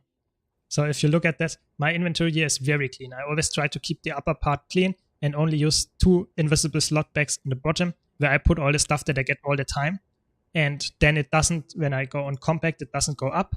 It also doesn't show up in the vendor menu, and it also doesn't show up on the trading post vendor. So I have a perfectly clean inventory and have all the stuff that is commonly used, like food, like maybe unidentified gear, maybe some kind of potions. All of that I have, and I can just use it whenever I need it, and when it's full or when it's stuff, then I can sell it. But if you have storage character, wasn't it a waste to do so? It depends. Yes, it's a waste if I have storage characters, but it keeps me from having to go to the storage characters all the time. So I'm going now every once and then, and if I had this only at 250 slots, I would have to go every single day to the storage characters, which is obviously really annoying. So that's I'm just lazy. I want to have the most convenience as possible. That's what I mentioned in my gem store tier list as well. It might be a waste, but I'm lazy and that's why I have it. Yeah. I mean, I do this routine after every session, but just because I'm serious in-game hoarder, I still need some characters as living inventories. Yeah, exactly. I'm Boosterman, I'm with you. I think I like to have some kind of sorting aspect in the game. I like to manage my inventory, but I can see why people are annoyed by this, that you get so much junk that you have to either delete or just save or whatever. Yeah, I don't like that for those guys, yeah. Because when you're new, you keep getting all these shits and you don't know what to do, worth keeping and stuff, yeah. And you don't have max packs and bank slots, yeah. That's true. Yeah, that's definitely true. The item next to the copper fat, this one, is the White Mantle Portal Device. You can get it from Xara as a drop, so the raid boss in Wing 3, the last one. And you can also purchase this from Magnetite Shards, and you can use it. It has a cooldown of, I think, quite a long time, and you can place a portal. And you can place a portal on the wherever, so it's like a Mesmer portal, and you can then teleport. It's really good in Fractals, it's really good for jumping puzzles and that kind of stuff. In Fractals, it's even better because you can actually reset it with the Mistlock thing, with the Mistlock anomaly thing that resets the cooldowns. So it's really nice. Yeah, I think it's the best purchase you can make from Magnetite Shards. Straight up, it's so broken. Porting on every character, it's just crazy good. Yeah. Yeah, I think for a new player, going for material storage, I say is not that necessary. For some bank slots, I think yes. also maybe for some back slots, but for a full bank and a full back slots, I think a new player, not that necessary, I have to be honest. Thanks for the follow, Missy, Dimistress, and Minty. Thanks a lot. So I think having 20 slot backs to maybe 5, maybe up to 7, 8, maybe for your main character should be enough. You don't have to go for full inventory on a character like I did on my storage characters and stuff. That's not necessary. It really, if you keep your inventory somewhat clean, it's just denying you some gold. So look at this. This character has 412 slots and it's not even the maximum. And it's completely empty because I currently don't store anything there. Do you need that? Not really. I mean, if you need an inventory that big for your main character, then you don't do inventory cleaning that well, in my opinion. So, like, if you look at other content creators, a lot of them have a really messy inventory and they just expand the inventory to deny the uninventable stuff so that they will just do it in the future anyway. So, if you would have to clean your inventory in 1 week, then they want to get a bigger inventory to have to do it in 2 weeks. And that doesn't help in the end because they have to do it anyway at some point. So, yeah, I think that's just how it goes. But I personally like to have a big inventory on some of my storage characters. But I think as a new player, if you keep track of what stuff you could use and not, in the end, it might be a better way to use your gold on something else that is more useful. I think bag expansions can be nice, but it's only character bound, so I would not go for it most part, especially because the 32 slot bags are really expensive. They cost around 200 gold. So if you have a lot of them, that's worth like a legendary. That's crazy. So just having more slots for the price of a legendary, I'm not sure if that's worth it because the convenience of a legendary, so those bags here, yeah, cost as much as the legendary armor. So the convenience of legendary armor is way higher than having those back slots, in my opinion. But that's just my take. Maybe someone sees that differently, but I personally think that's just crazy if you really say, okay, I would not go for the legendary. I will go for my back slots at maximum first. I think that's crazy. Yeah. Just bought a few legendaries. Not sure if you saw the whisper. I bought them, so I don't need to care about weapons once I hit level 80. Yeah, I think it's... What did you buy? Okay. Nice, congrats. Yeah, I mean, that's the spear, that's the sword, that's the dagger, another greatsword, scepter. I mean, that's a good selection for sure. Yeah. I mean, it makes sense. I would say legendary weapons, if you have the gold for it, are definitely better than going for the back slot expansions for sure. I mean, I would not go with them. Yeah. How do you buy them? I mean, you can buy them from the TP. The Generation 1 legendaries you can actually buy from the TP. You can just go for a legendary here, and you can actually buy Generation 2 or Generation 1 legendaries. Even the last one, the spear you can buy, it's just costing some gold. So it's really easy to get. Yeah. I think legendaries is such a quality of life. I would say it's way better than back slots. Yeah. I'm almost ready to craft full legendary light gear and have full medium. Yeah, I think that's a really good thing. I think having full legendary on every single character and every single slot is such an inconvenience. I don't have to care about gear anymore. I just can use whatever I need on every character. I can try every build. I have way too many armor pieces. I have some armor thrice, actually. I don't care. But at this point, it's really good. Getting the armor will be a pain though. Big part of doing Mesmer as a second career is that both Necro and Mesmer having light armor. Yes, I think that's okay. You can buy weapons, which is a really convenient thing to do. You can buy it on the TP, but the armor you can't buy. You have to go for it. And I really see why this is a bit of an investment. But I think it's fun. You have to have some goals. Otherwise, the character progression in Guild Wars 2 is really limited because you got horizontal progression after all. So I think it's a totally fine thing to have. Otherwise, you would just buy everything and then you would be done. So I think it's a nice thing. Yeah.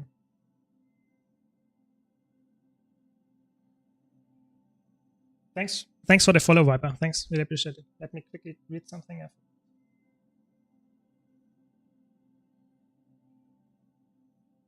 Okay, so regarding the keybinds, so that's really interesting. So we have a question from Filthy Casual here regarding the keybinds. So I have my 6 to 0 still bound to those keys, but I use my MMO mouse to control them.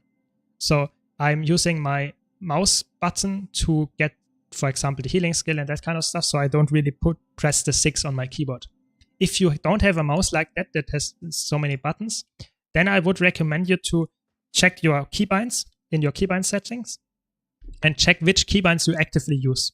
So for example, I don't use A and D at all. So you could use A and D as another skill activator. Yeah. Then you could check if you really use Q and E all the time as strafe. I currently do that, so I'm strafing around. But if you don't use that all the time, if you're more like this, moving like this, then you don't need those keys. You can also use Q and E then for those keybinds.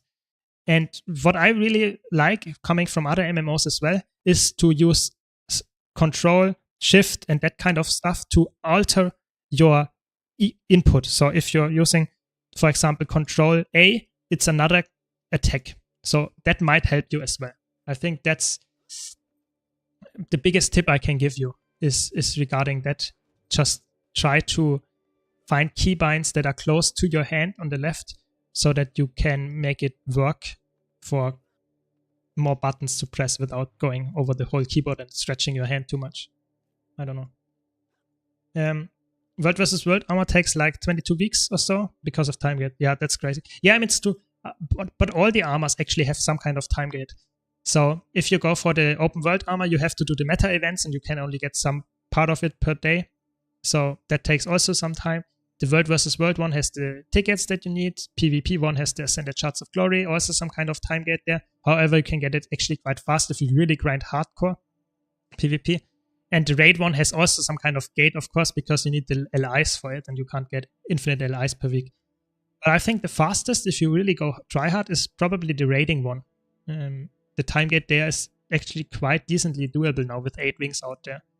But you have to do every single one of them, of course. Thanks for the follow, Catman. Really appreciate it.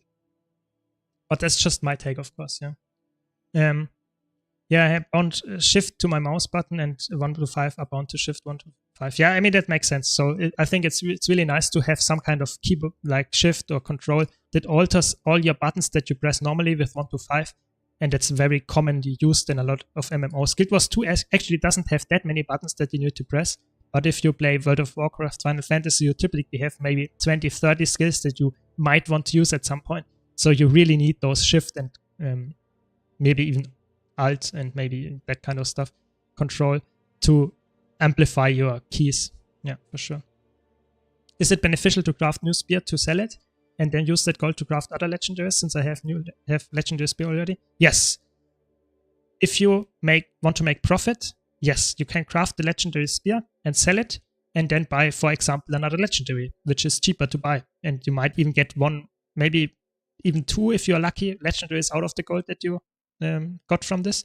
Yes, that's correct. That's the, so to say, if you're not interested in the new spear skin, yes, that's something that you can do and actually provides you with a lot of liquid money. Yeah, I did that back when EOD came out. I actually bought or sold the legendary Orion Hammer, which is this one.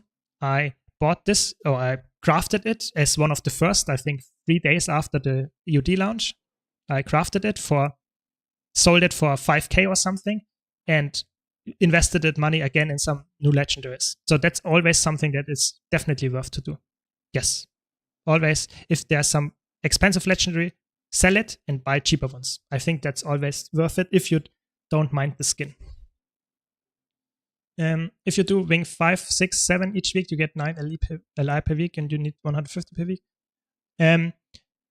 If you do 5, 6, and 7, I think you get 9, yes, but you can also, why wouldn't you do 1 to 4 as well, and maybe even wing 8 if you go for all of them? Then you get a lot of LIs, and you get, I think it's 30 LIs even if you go for the EOD thing as well. You can go for the strike missions. Where is it?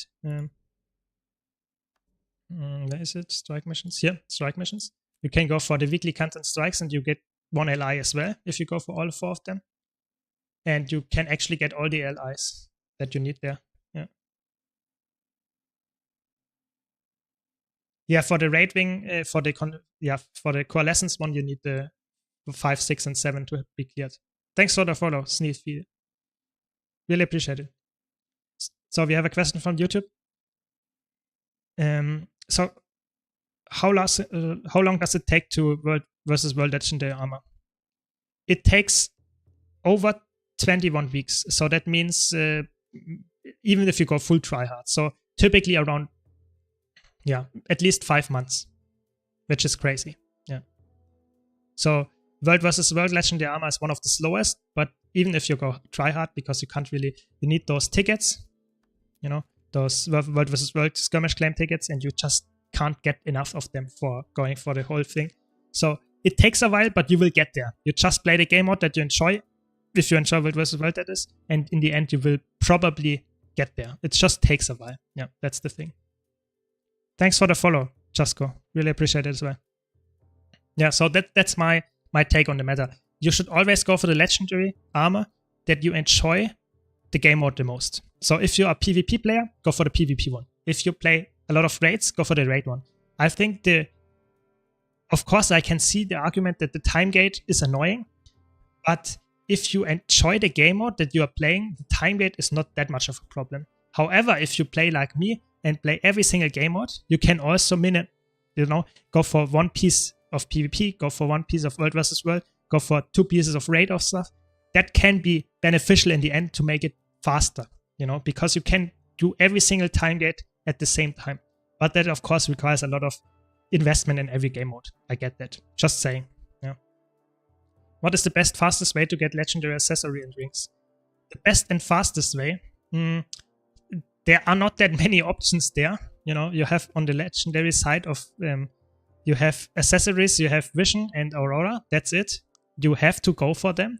So the fastest way, in my opinion, is try to go for the achievements as soon as you can, and because they have some kind of time gate in them. And you have to complete those, just do them. However, some of those collections require you, for example, to get this skin here. You get this skin by completing another meta event achievement, of Bitter Frost Frontier. But, and that's the cool part, if you play World vs. World or PvP, you can actually skip this by using reward tracks and getting the final reward there, which will unlock the skin, and this will unlock this achievement part here. So you don't have to go for all the achievement. That can be helpful. But doing the time gates in tandem is the most important thing. So doing a lot of time gates first to make sure that you get them. With the rings, it's the same. The rings are either from raiding, or if you play World vs. World, you can also get the World vs. World or PvP one. That's really important. Yeah, or the World vs. World ring, and the PvP amulet is here. So yeah, that's just my take. Okay, maybe it's 18 deeds. Okay, sorry, I don't want to spread misinformation. It's closer to 18 apparently. So you can actually get it faster now. But I would say, yes, you're right. You might get tickets from defend events and stuff, but you have to grind a lot to make it really count. So typically you get 1 to 5 or something from the defense events. So if you get a lot of defense events, you can maybe get maybe 30 per day or something plus, but that's still a lot of grind that you have to do, get the full amount of tickets. So that's just my take, yeah. Also get tickets from weeklies, that's correct, but still, it takes at least, I would say, 3 to 4 months, at least. Even if you're really grinding 24/7, yeah. Doing World vs. World reward decks for Raw Vision Collection items while working on Conflux at the same time is a good idea. Yes, you should definitely do it. I think Guild Wars 2, especially if you want to go for full legendary gear, you should play it as a PvX game. You should play every single game mode and try to progress in every single option that you have. Because if you don't, it will just take years and you might not enjoy it as much if you just play every game mode. That might be more beneficial to get along. Yeah. Do you by chance know what crafting profession I should level after Tailor and Huntsman? Ideally, professions that are needed for legendaries. I'm probably going for an artificial next. Yeah, I would say maybe it doesn't really matter. You can craft most of the stuff actually with Tailor and Huntsman. Maybe some kind of heavy armor stuff. Maybe just I mean, you could also go for weaponsmith, then you are safe. You can use every single thing then, probably. I don't know. Maybe weaponsmith or armorsmith. One of those I would go for as the second one, next to artificer. Yeah. Yeah, of course, if you go for all the infusions in World vs. World, then you don't have that many tickets lying around anymore. That's true. I mean, that's always important that you know what to spend your stuff on. So if you have a lot of currency laying around, yes, you have them, but if you spend it, then you might not have it anymore, and then you might regret it in the future. So always be aware of that. So yeah, just be aware of that. I spend my currency most of the time as well, so I don't really gather up on stuff all the time. But just that you know, yeah. Are there any cool ways to make gold with Scribe? Ooh, that's a tough question. I have to research that. I don't know. I think that's such a specific question. Yeah, I guess you can craft some stuff and sell it for a higher price. But if it's really a cool way, I'm not sure. It's not like you're getting rich by doing that, probably, because not a lot of people are actually interested in guild stuff anymore. Yeah, thesis can be valuable. So those things that are really, really expensive. So like this here.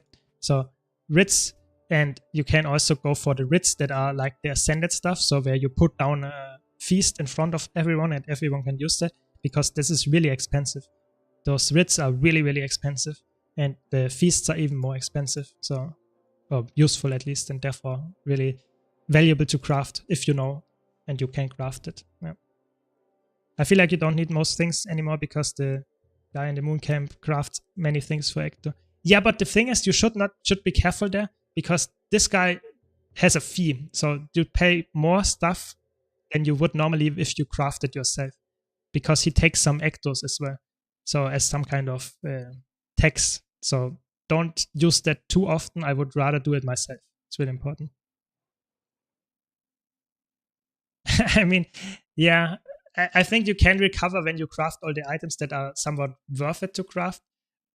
But I'm not sure if you can recover that gold, I have to be honest.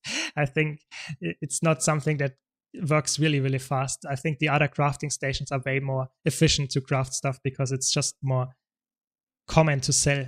Because a lot of the scribe stuff is also guild bound, so you can't really sell it that easily anymore. So it's just annoying. Yeah.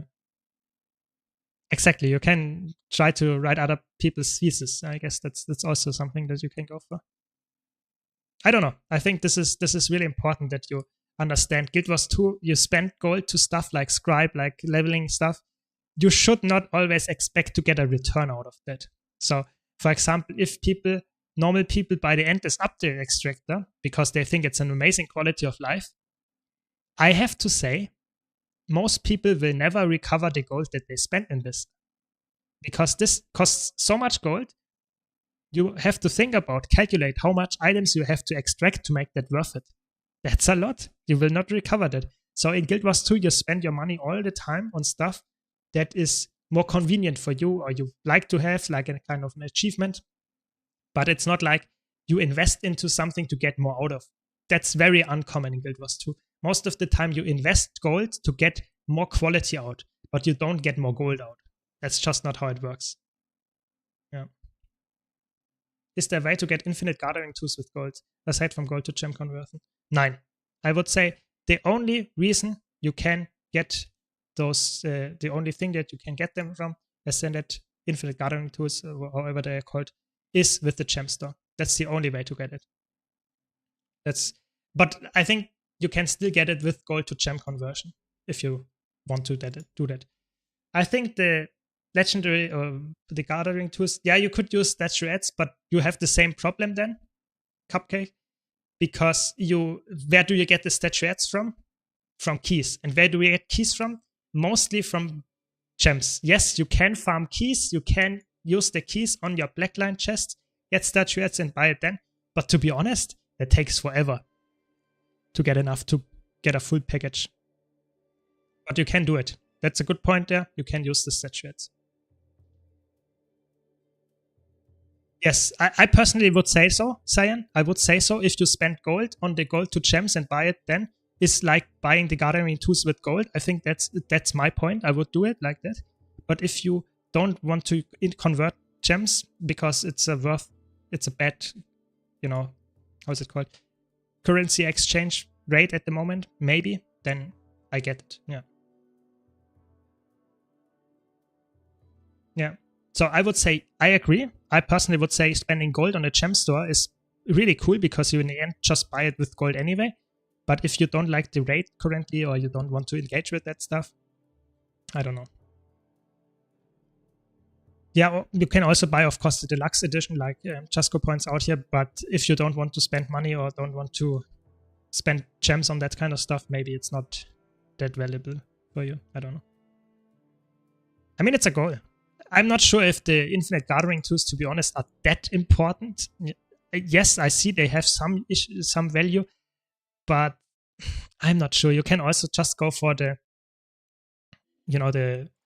so I have it on this character here. I have the infinite gathering tools, yeah, but you can also just go for the volatile ones and you put them in the bank slot and use them, yeah, and use them on every character that you need them because they give you some gold back in the end.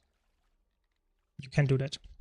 If I already go Runecrafter, Romantic, is the copper worth getting? I would say no. I would not go for it nowadays. I would say if you need some more money, I would wait until you have it to spend. Typically, I would not go for the copper fat and the Runecrafter if you only have one of them. Especially nowadays with the loosened modes, they are actually really expensive now.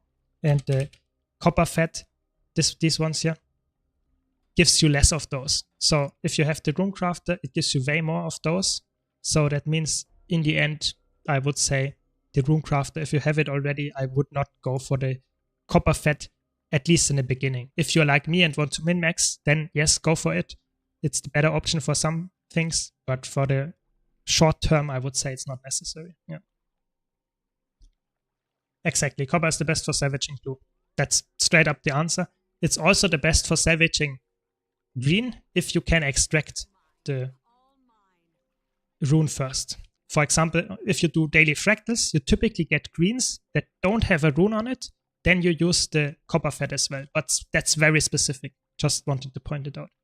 Gotta ask yourself, is farming nodes a gameplay I enjoy in Guild Wars 2? Exactly. I personally don't care that much. I don't run around to farm all the time. I just use it on my character that I use somewhat decently when I run around in the map. Most of my gathering tools I actually use in World vs. World, funnily enough. Because there, I actually gather the stuff in the camp, the synthesizers in camps, castles, tours, and stuff. There, I actually use it the most. So my PvE characters typically don't have that. Only my World vs. World character have some kind of infinite stuff. I didn't have infinite tools till Chance of Wilds came out, and I had like 15k hours in the game. Yeah, I mean, it makes sense. I think they are not that worthwhile, to be honest. I think it's decent, but it's not like, ooh, you have to get it because it's very, very strong. I don't know.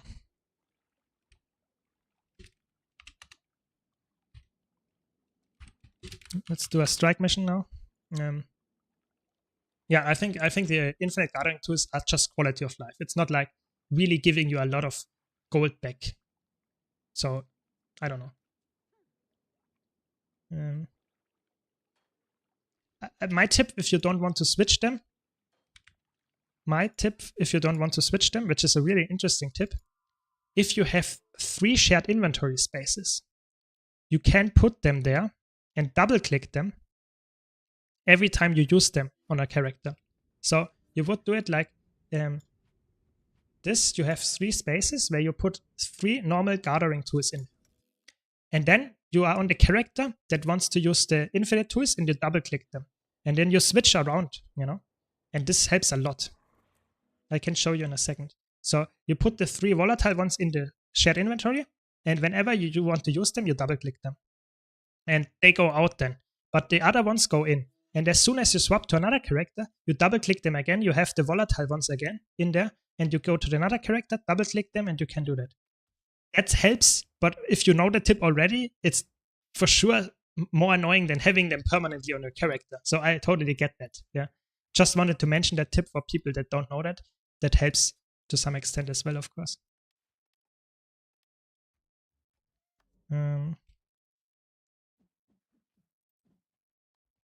Yeah, I think I would say 7 is correct there. Yeah. But I think the item is, even if it's not on sale, it's still worth it for sure. Would also suggest getting a different colored gathering tool, for example, green for range or red for ref, etc. So you don't lose track if you don't forget to switch them back. Yeah, that makes sense. Yeah, of course, if you have that. Yeah, sure. Yeah, I personally just use them for World vs. World. Yeah, I mean, I think World vs. World is it's really funny because it's not like the game mode you would expect, but World vs. World, it's just the most annoying one to use them. So I get it. Yeah, I would do the same. You can actually turn in the soul-bound ones, I would say, for account-bound ones at the Blackline merchant. So they're in Lion's Arch, in the Mistlock Sanctuary, and I think in the other passes as well. There are those merchants that are Blackline merchants or something called. And there you can turn in the soul-bound version to an account-bound version.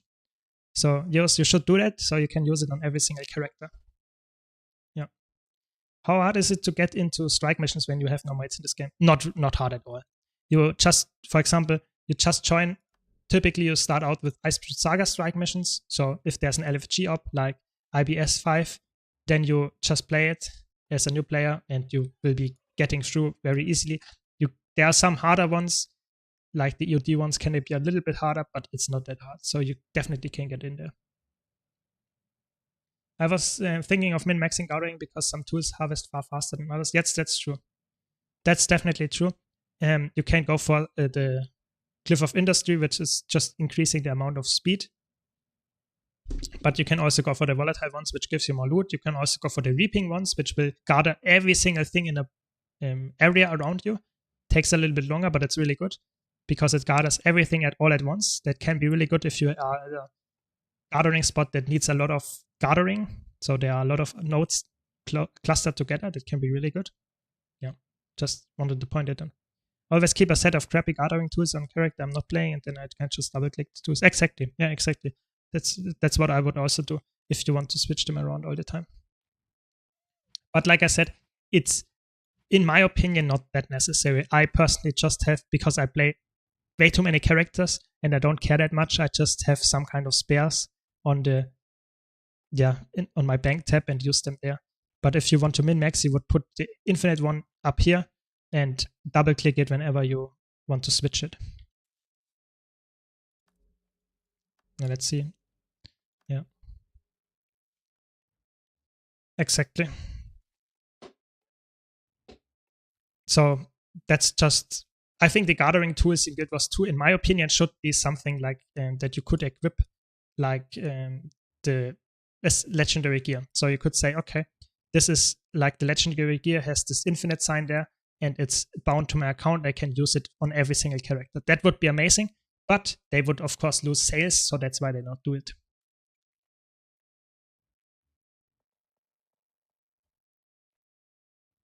I don't know. I think this is something they won't do just because of the money, but I think it would be an amazing feature. Yeah. I think they will also not do legendary food for that reason, because it's a really big money sink over the years. How much money you spend on food crafting and stuff, I think it's very unlikely that you will ever see something like that happen, that they will introduce something that makes it less expensive to use your food all the time. So I think it's a really cool feature. I agree, but I think it will not happen. Yeah, it will not happen. I mean, I'm not sure. I'm not sure if it would make the profession obsolete, because yes, I have full legendary armor and I'm still using weaponsmith. So I'm not sure, but still,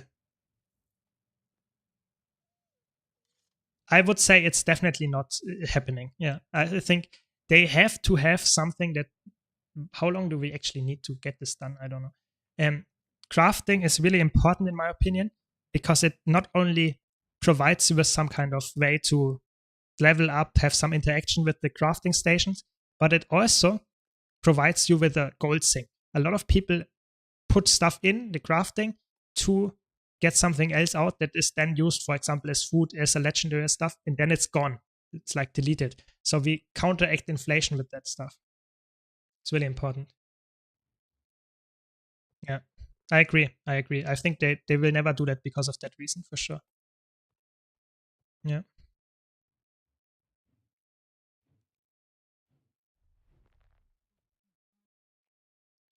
With a bounty, when you start your gathering animation, it has a blinking icon next to your utility skills. During this time, if you weapon swap to cancel an gathering animation, you can swap in Cliff of Reaping and still get 33% chance to gain extra strike. But it's AoE. I mean, it's insane that you can do that, but I think it's also quite annoying to do all the time. I think you can do that, yes, but I like to have quality of life all the time. I don't know. It's just my take. But it's a very cool tip if you really want to min-max everything. So thanks for that, Zion. I really appreciate that tips.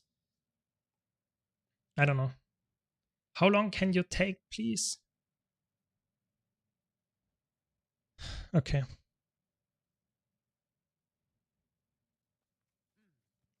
It's actually insane. We are just waiting for someone to join here longer than we actually need to kill the boss, even if we wouldn't 9-man it. It's actually crazy. Hopefully we can get it done at some point during the stream. Oh man. Okay, we got someone. Very good.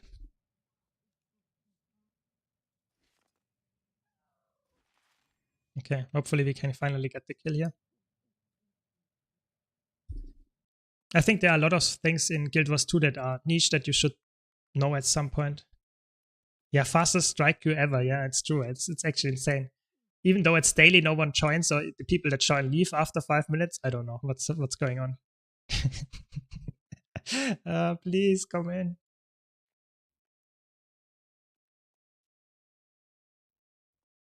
Okay.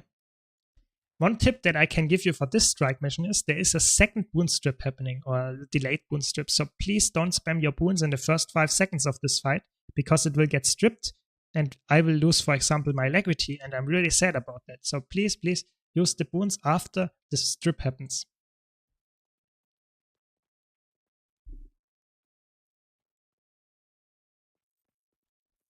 Okay, so let's see if we can kill it, hopefully. If the waiting time was so long, it has to be good, doesn't it? Oh my. Please, please, please.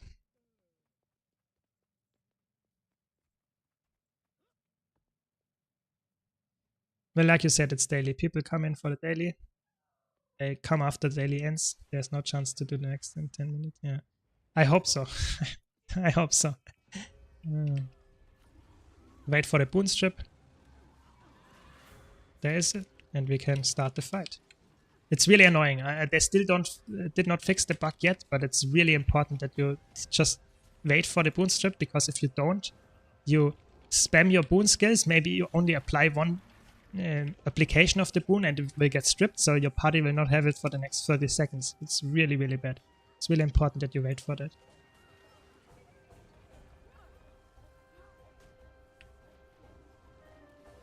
Okay, at least we got the strike mission started. Let's hope we can also kill her.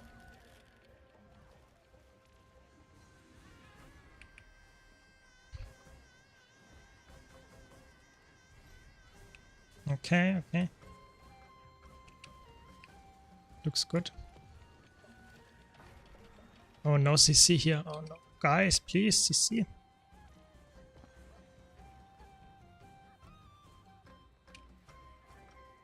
Really, really sad. No one has CC'd this guy.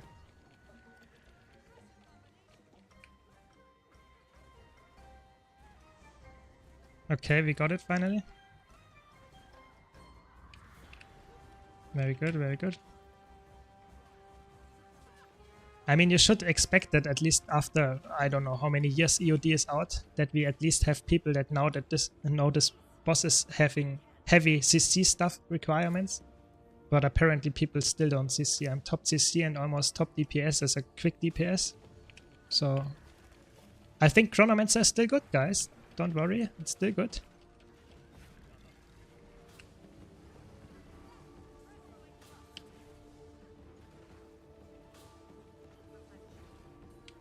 Yeah, I mean the nerfs are not that noticeable, I would say. Stop, go away. Very good.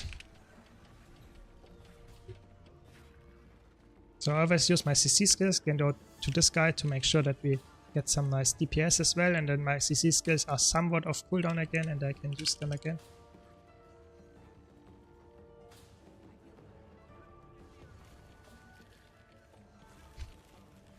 So if you go for Mantra of Distraction, it's also really nice because if you cast the mantra, it will reset your time sync, so your F3 cooldown, so that it can be very worthwhile to do so if you need more CC.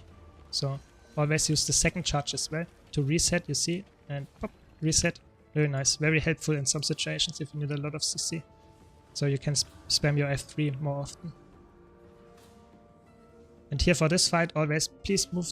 You see this line already, you know it's on the other side. This line will happen like this, and on the other side, on this last part of the triangle, you will be safe. So it's always where the arrow points, go away from the arrow and you will be fine. Just some tips for this strike mission to make it easier for the future for people that are a little bit more new to the game. You can still get some nice tips from my streams, I hope. We're also not doing challenge mods here, so it's not very important, but try to dodge the attacks here to make sure that we don't need to get a lot of damage, and to try to strain the healer as less as we have to. As little as we have to. Because in CM you get way more damage if you get hit by the attacks. And again I use the recharge to get more CC going. And yeah. Very good. And finally we can go on the last, of second to last phase rather.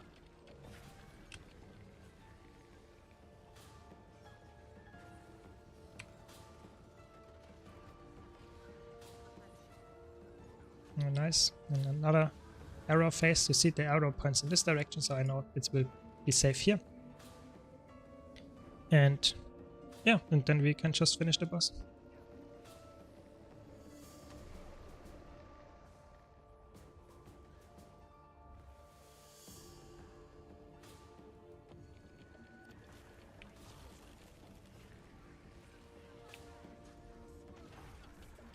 Yeah, looks good, looks good. I mean, it's nowadays not that hard anymore, I have to admit, but still. Good, we did it at least first try, even though we waited 20 minutes. Yeah, and there we go. So I think that's also the end of my stream today. So thanks all for watching. I hope you enjoyed my stream. Thanks all for the nice discussions, nice comments. Thanks a lot for all the follows. Thanks for the sub. Hope to see you next time as well. Thanks for the follow, Sigga. And I wish you a very nice day. And I hope to see you around next time as well. Be sure to check out my YouTube if you haven't already. I have some nice content there as well. A lot of guides for new players, also for veterans. A lot of nice content, so be sure to check it out. And thanks a lot for watching. See you around. Have a nice weekend.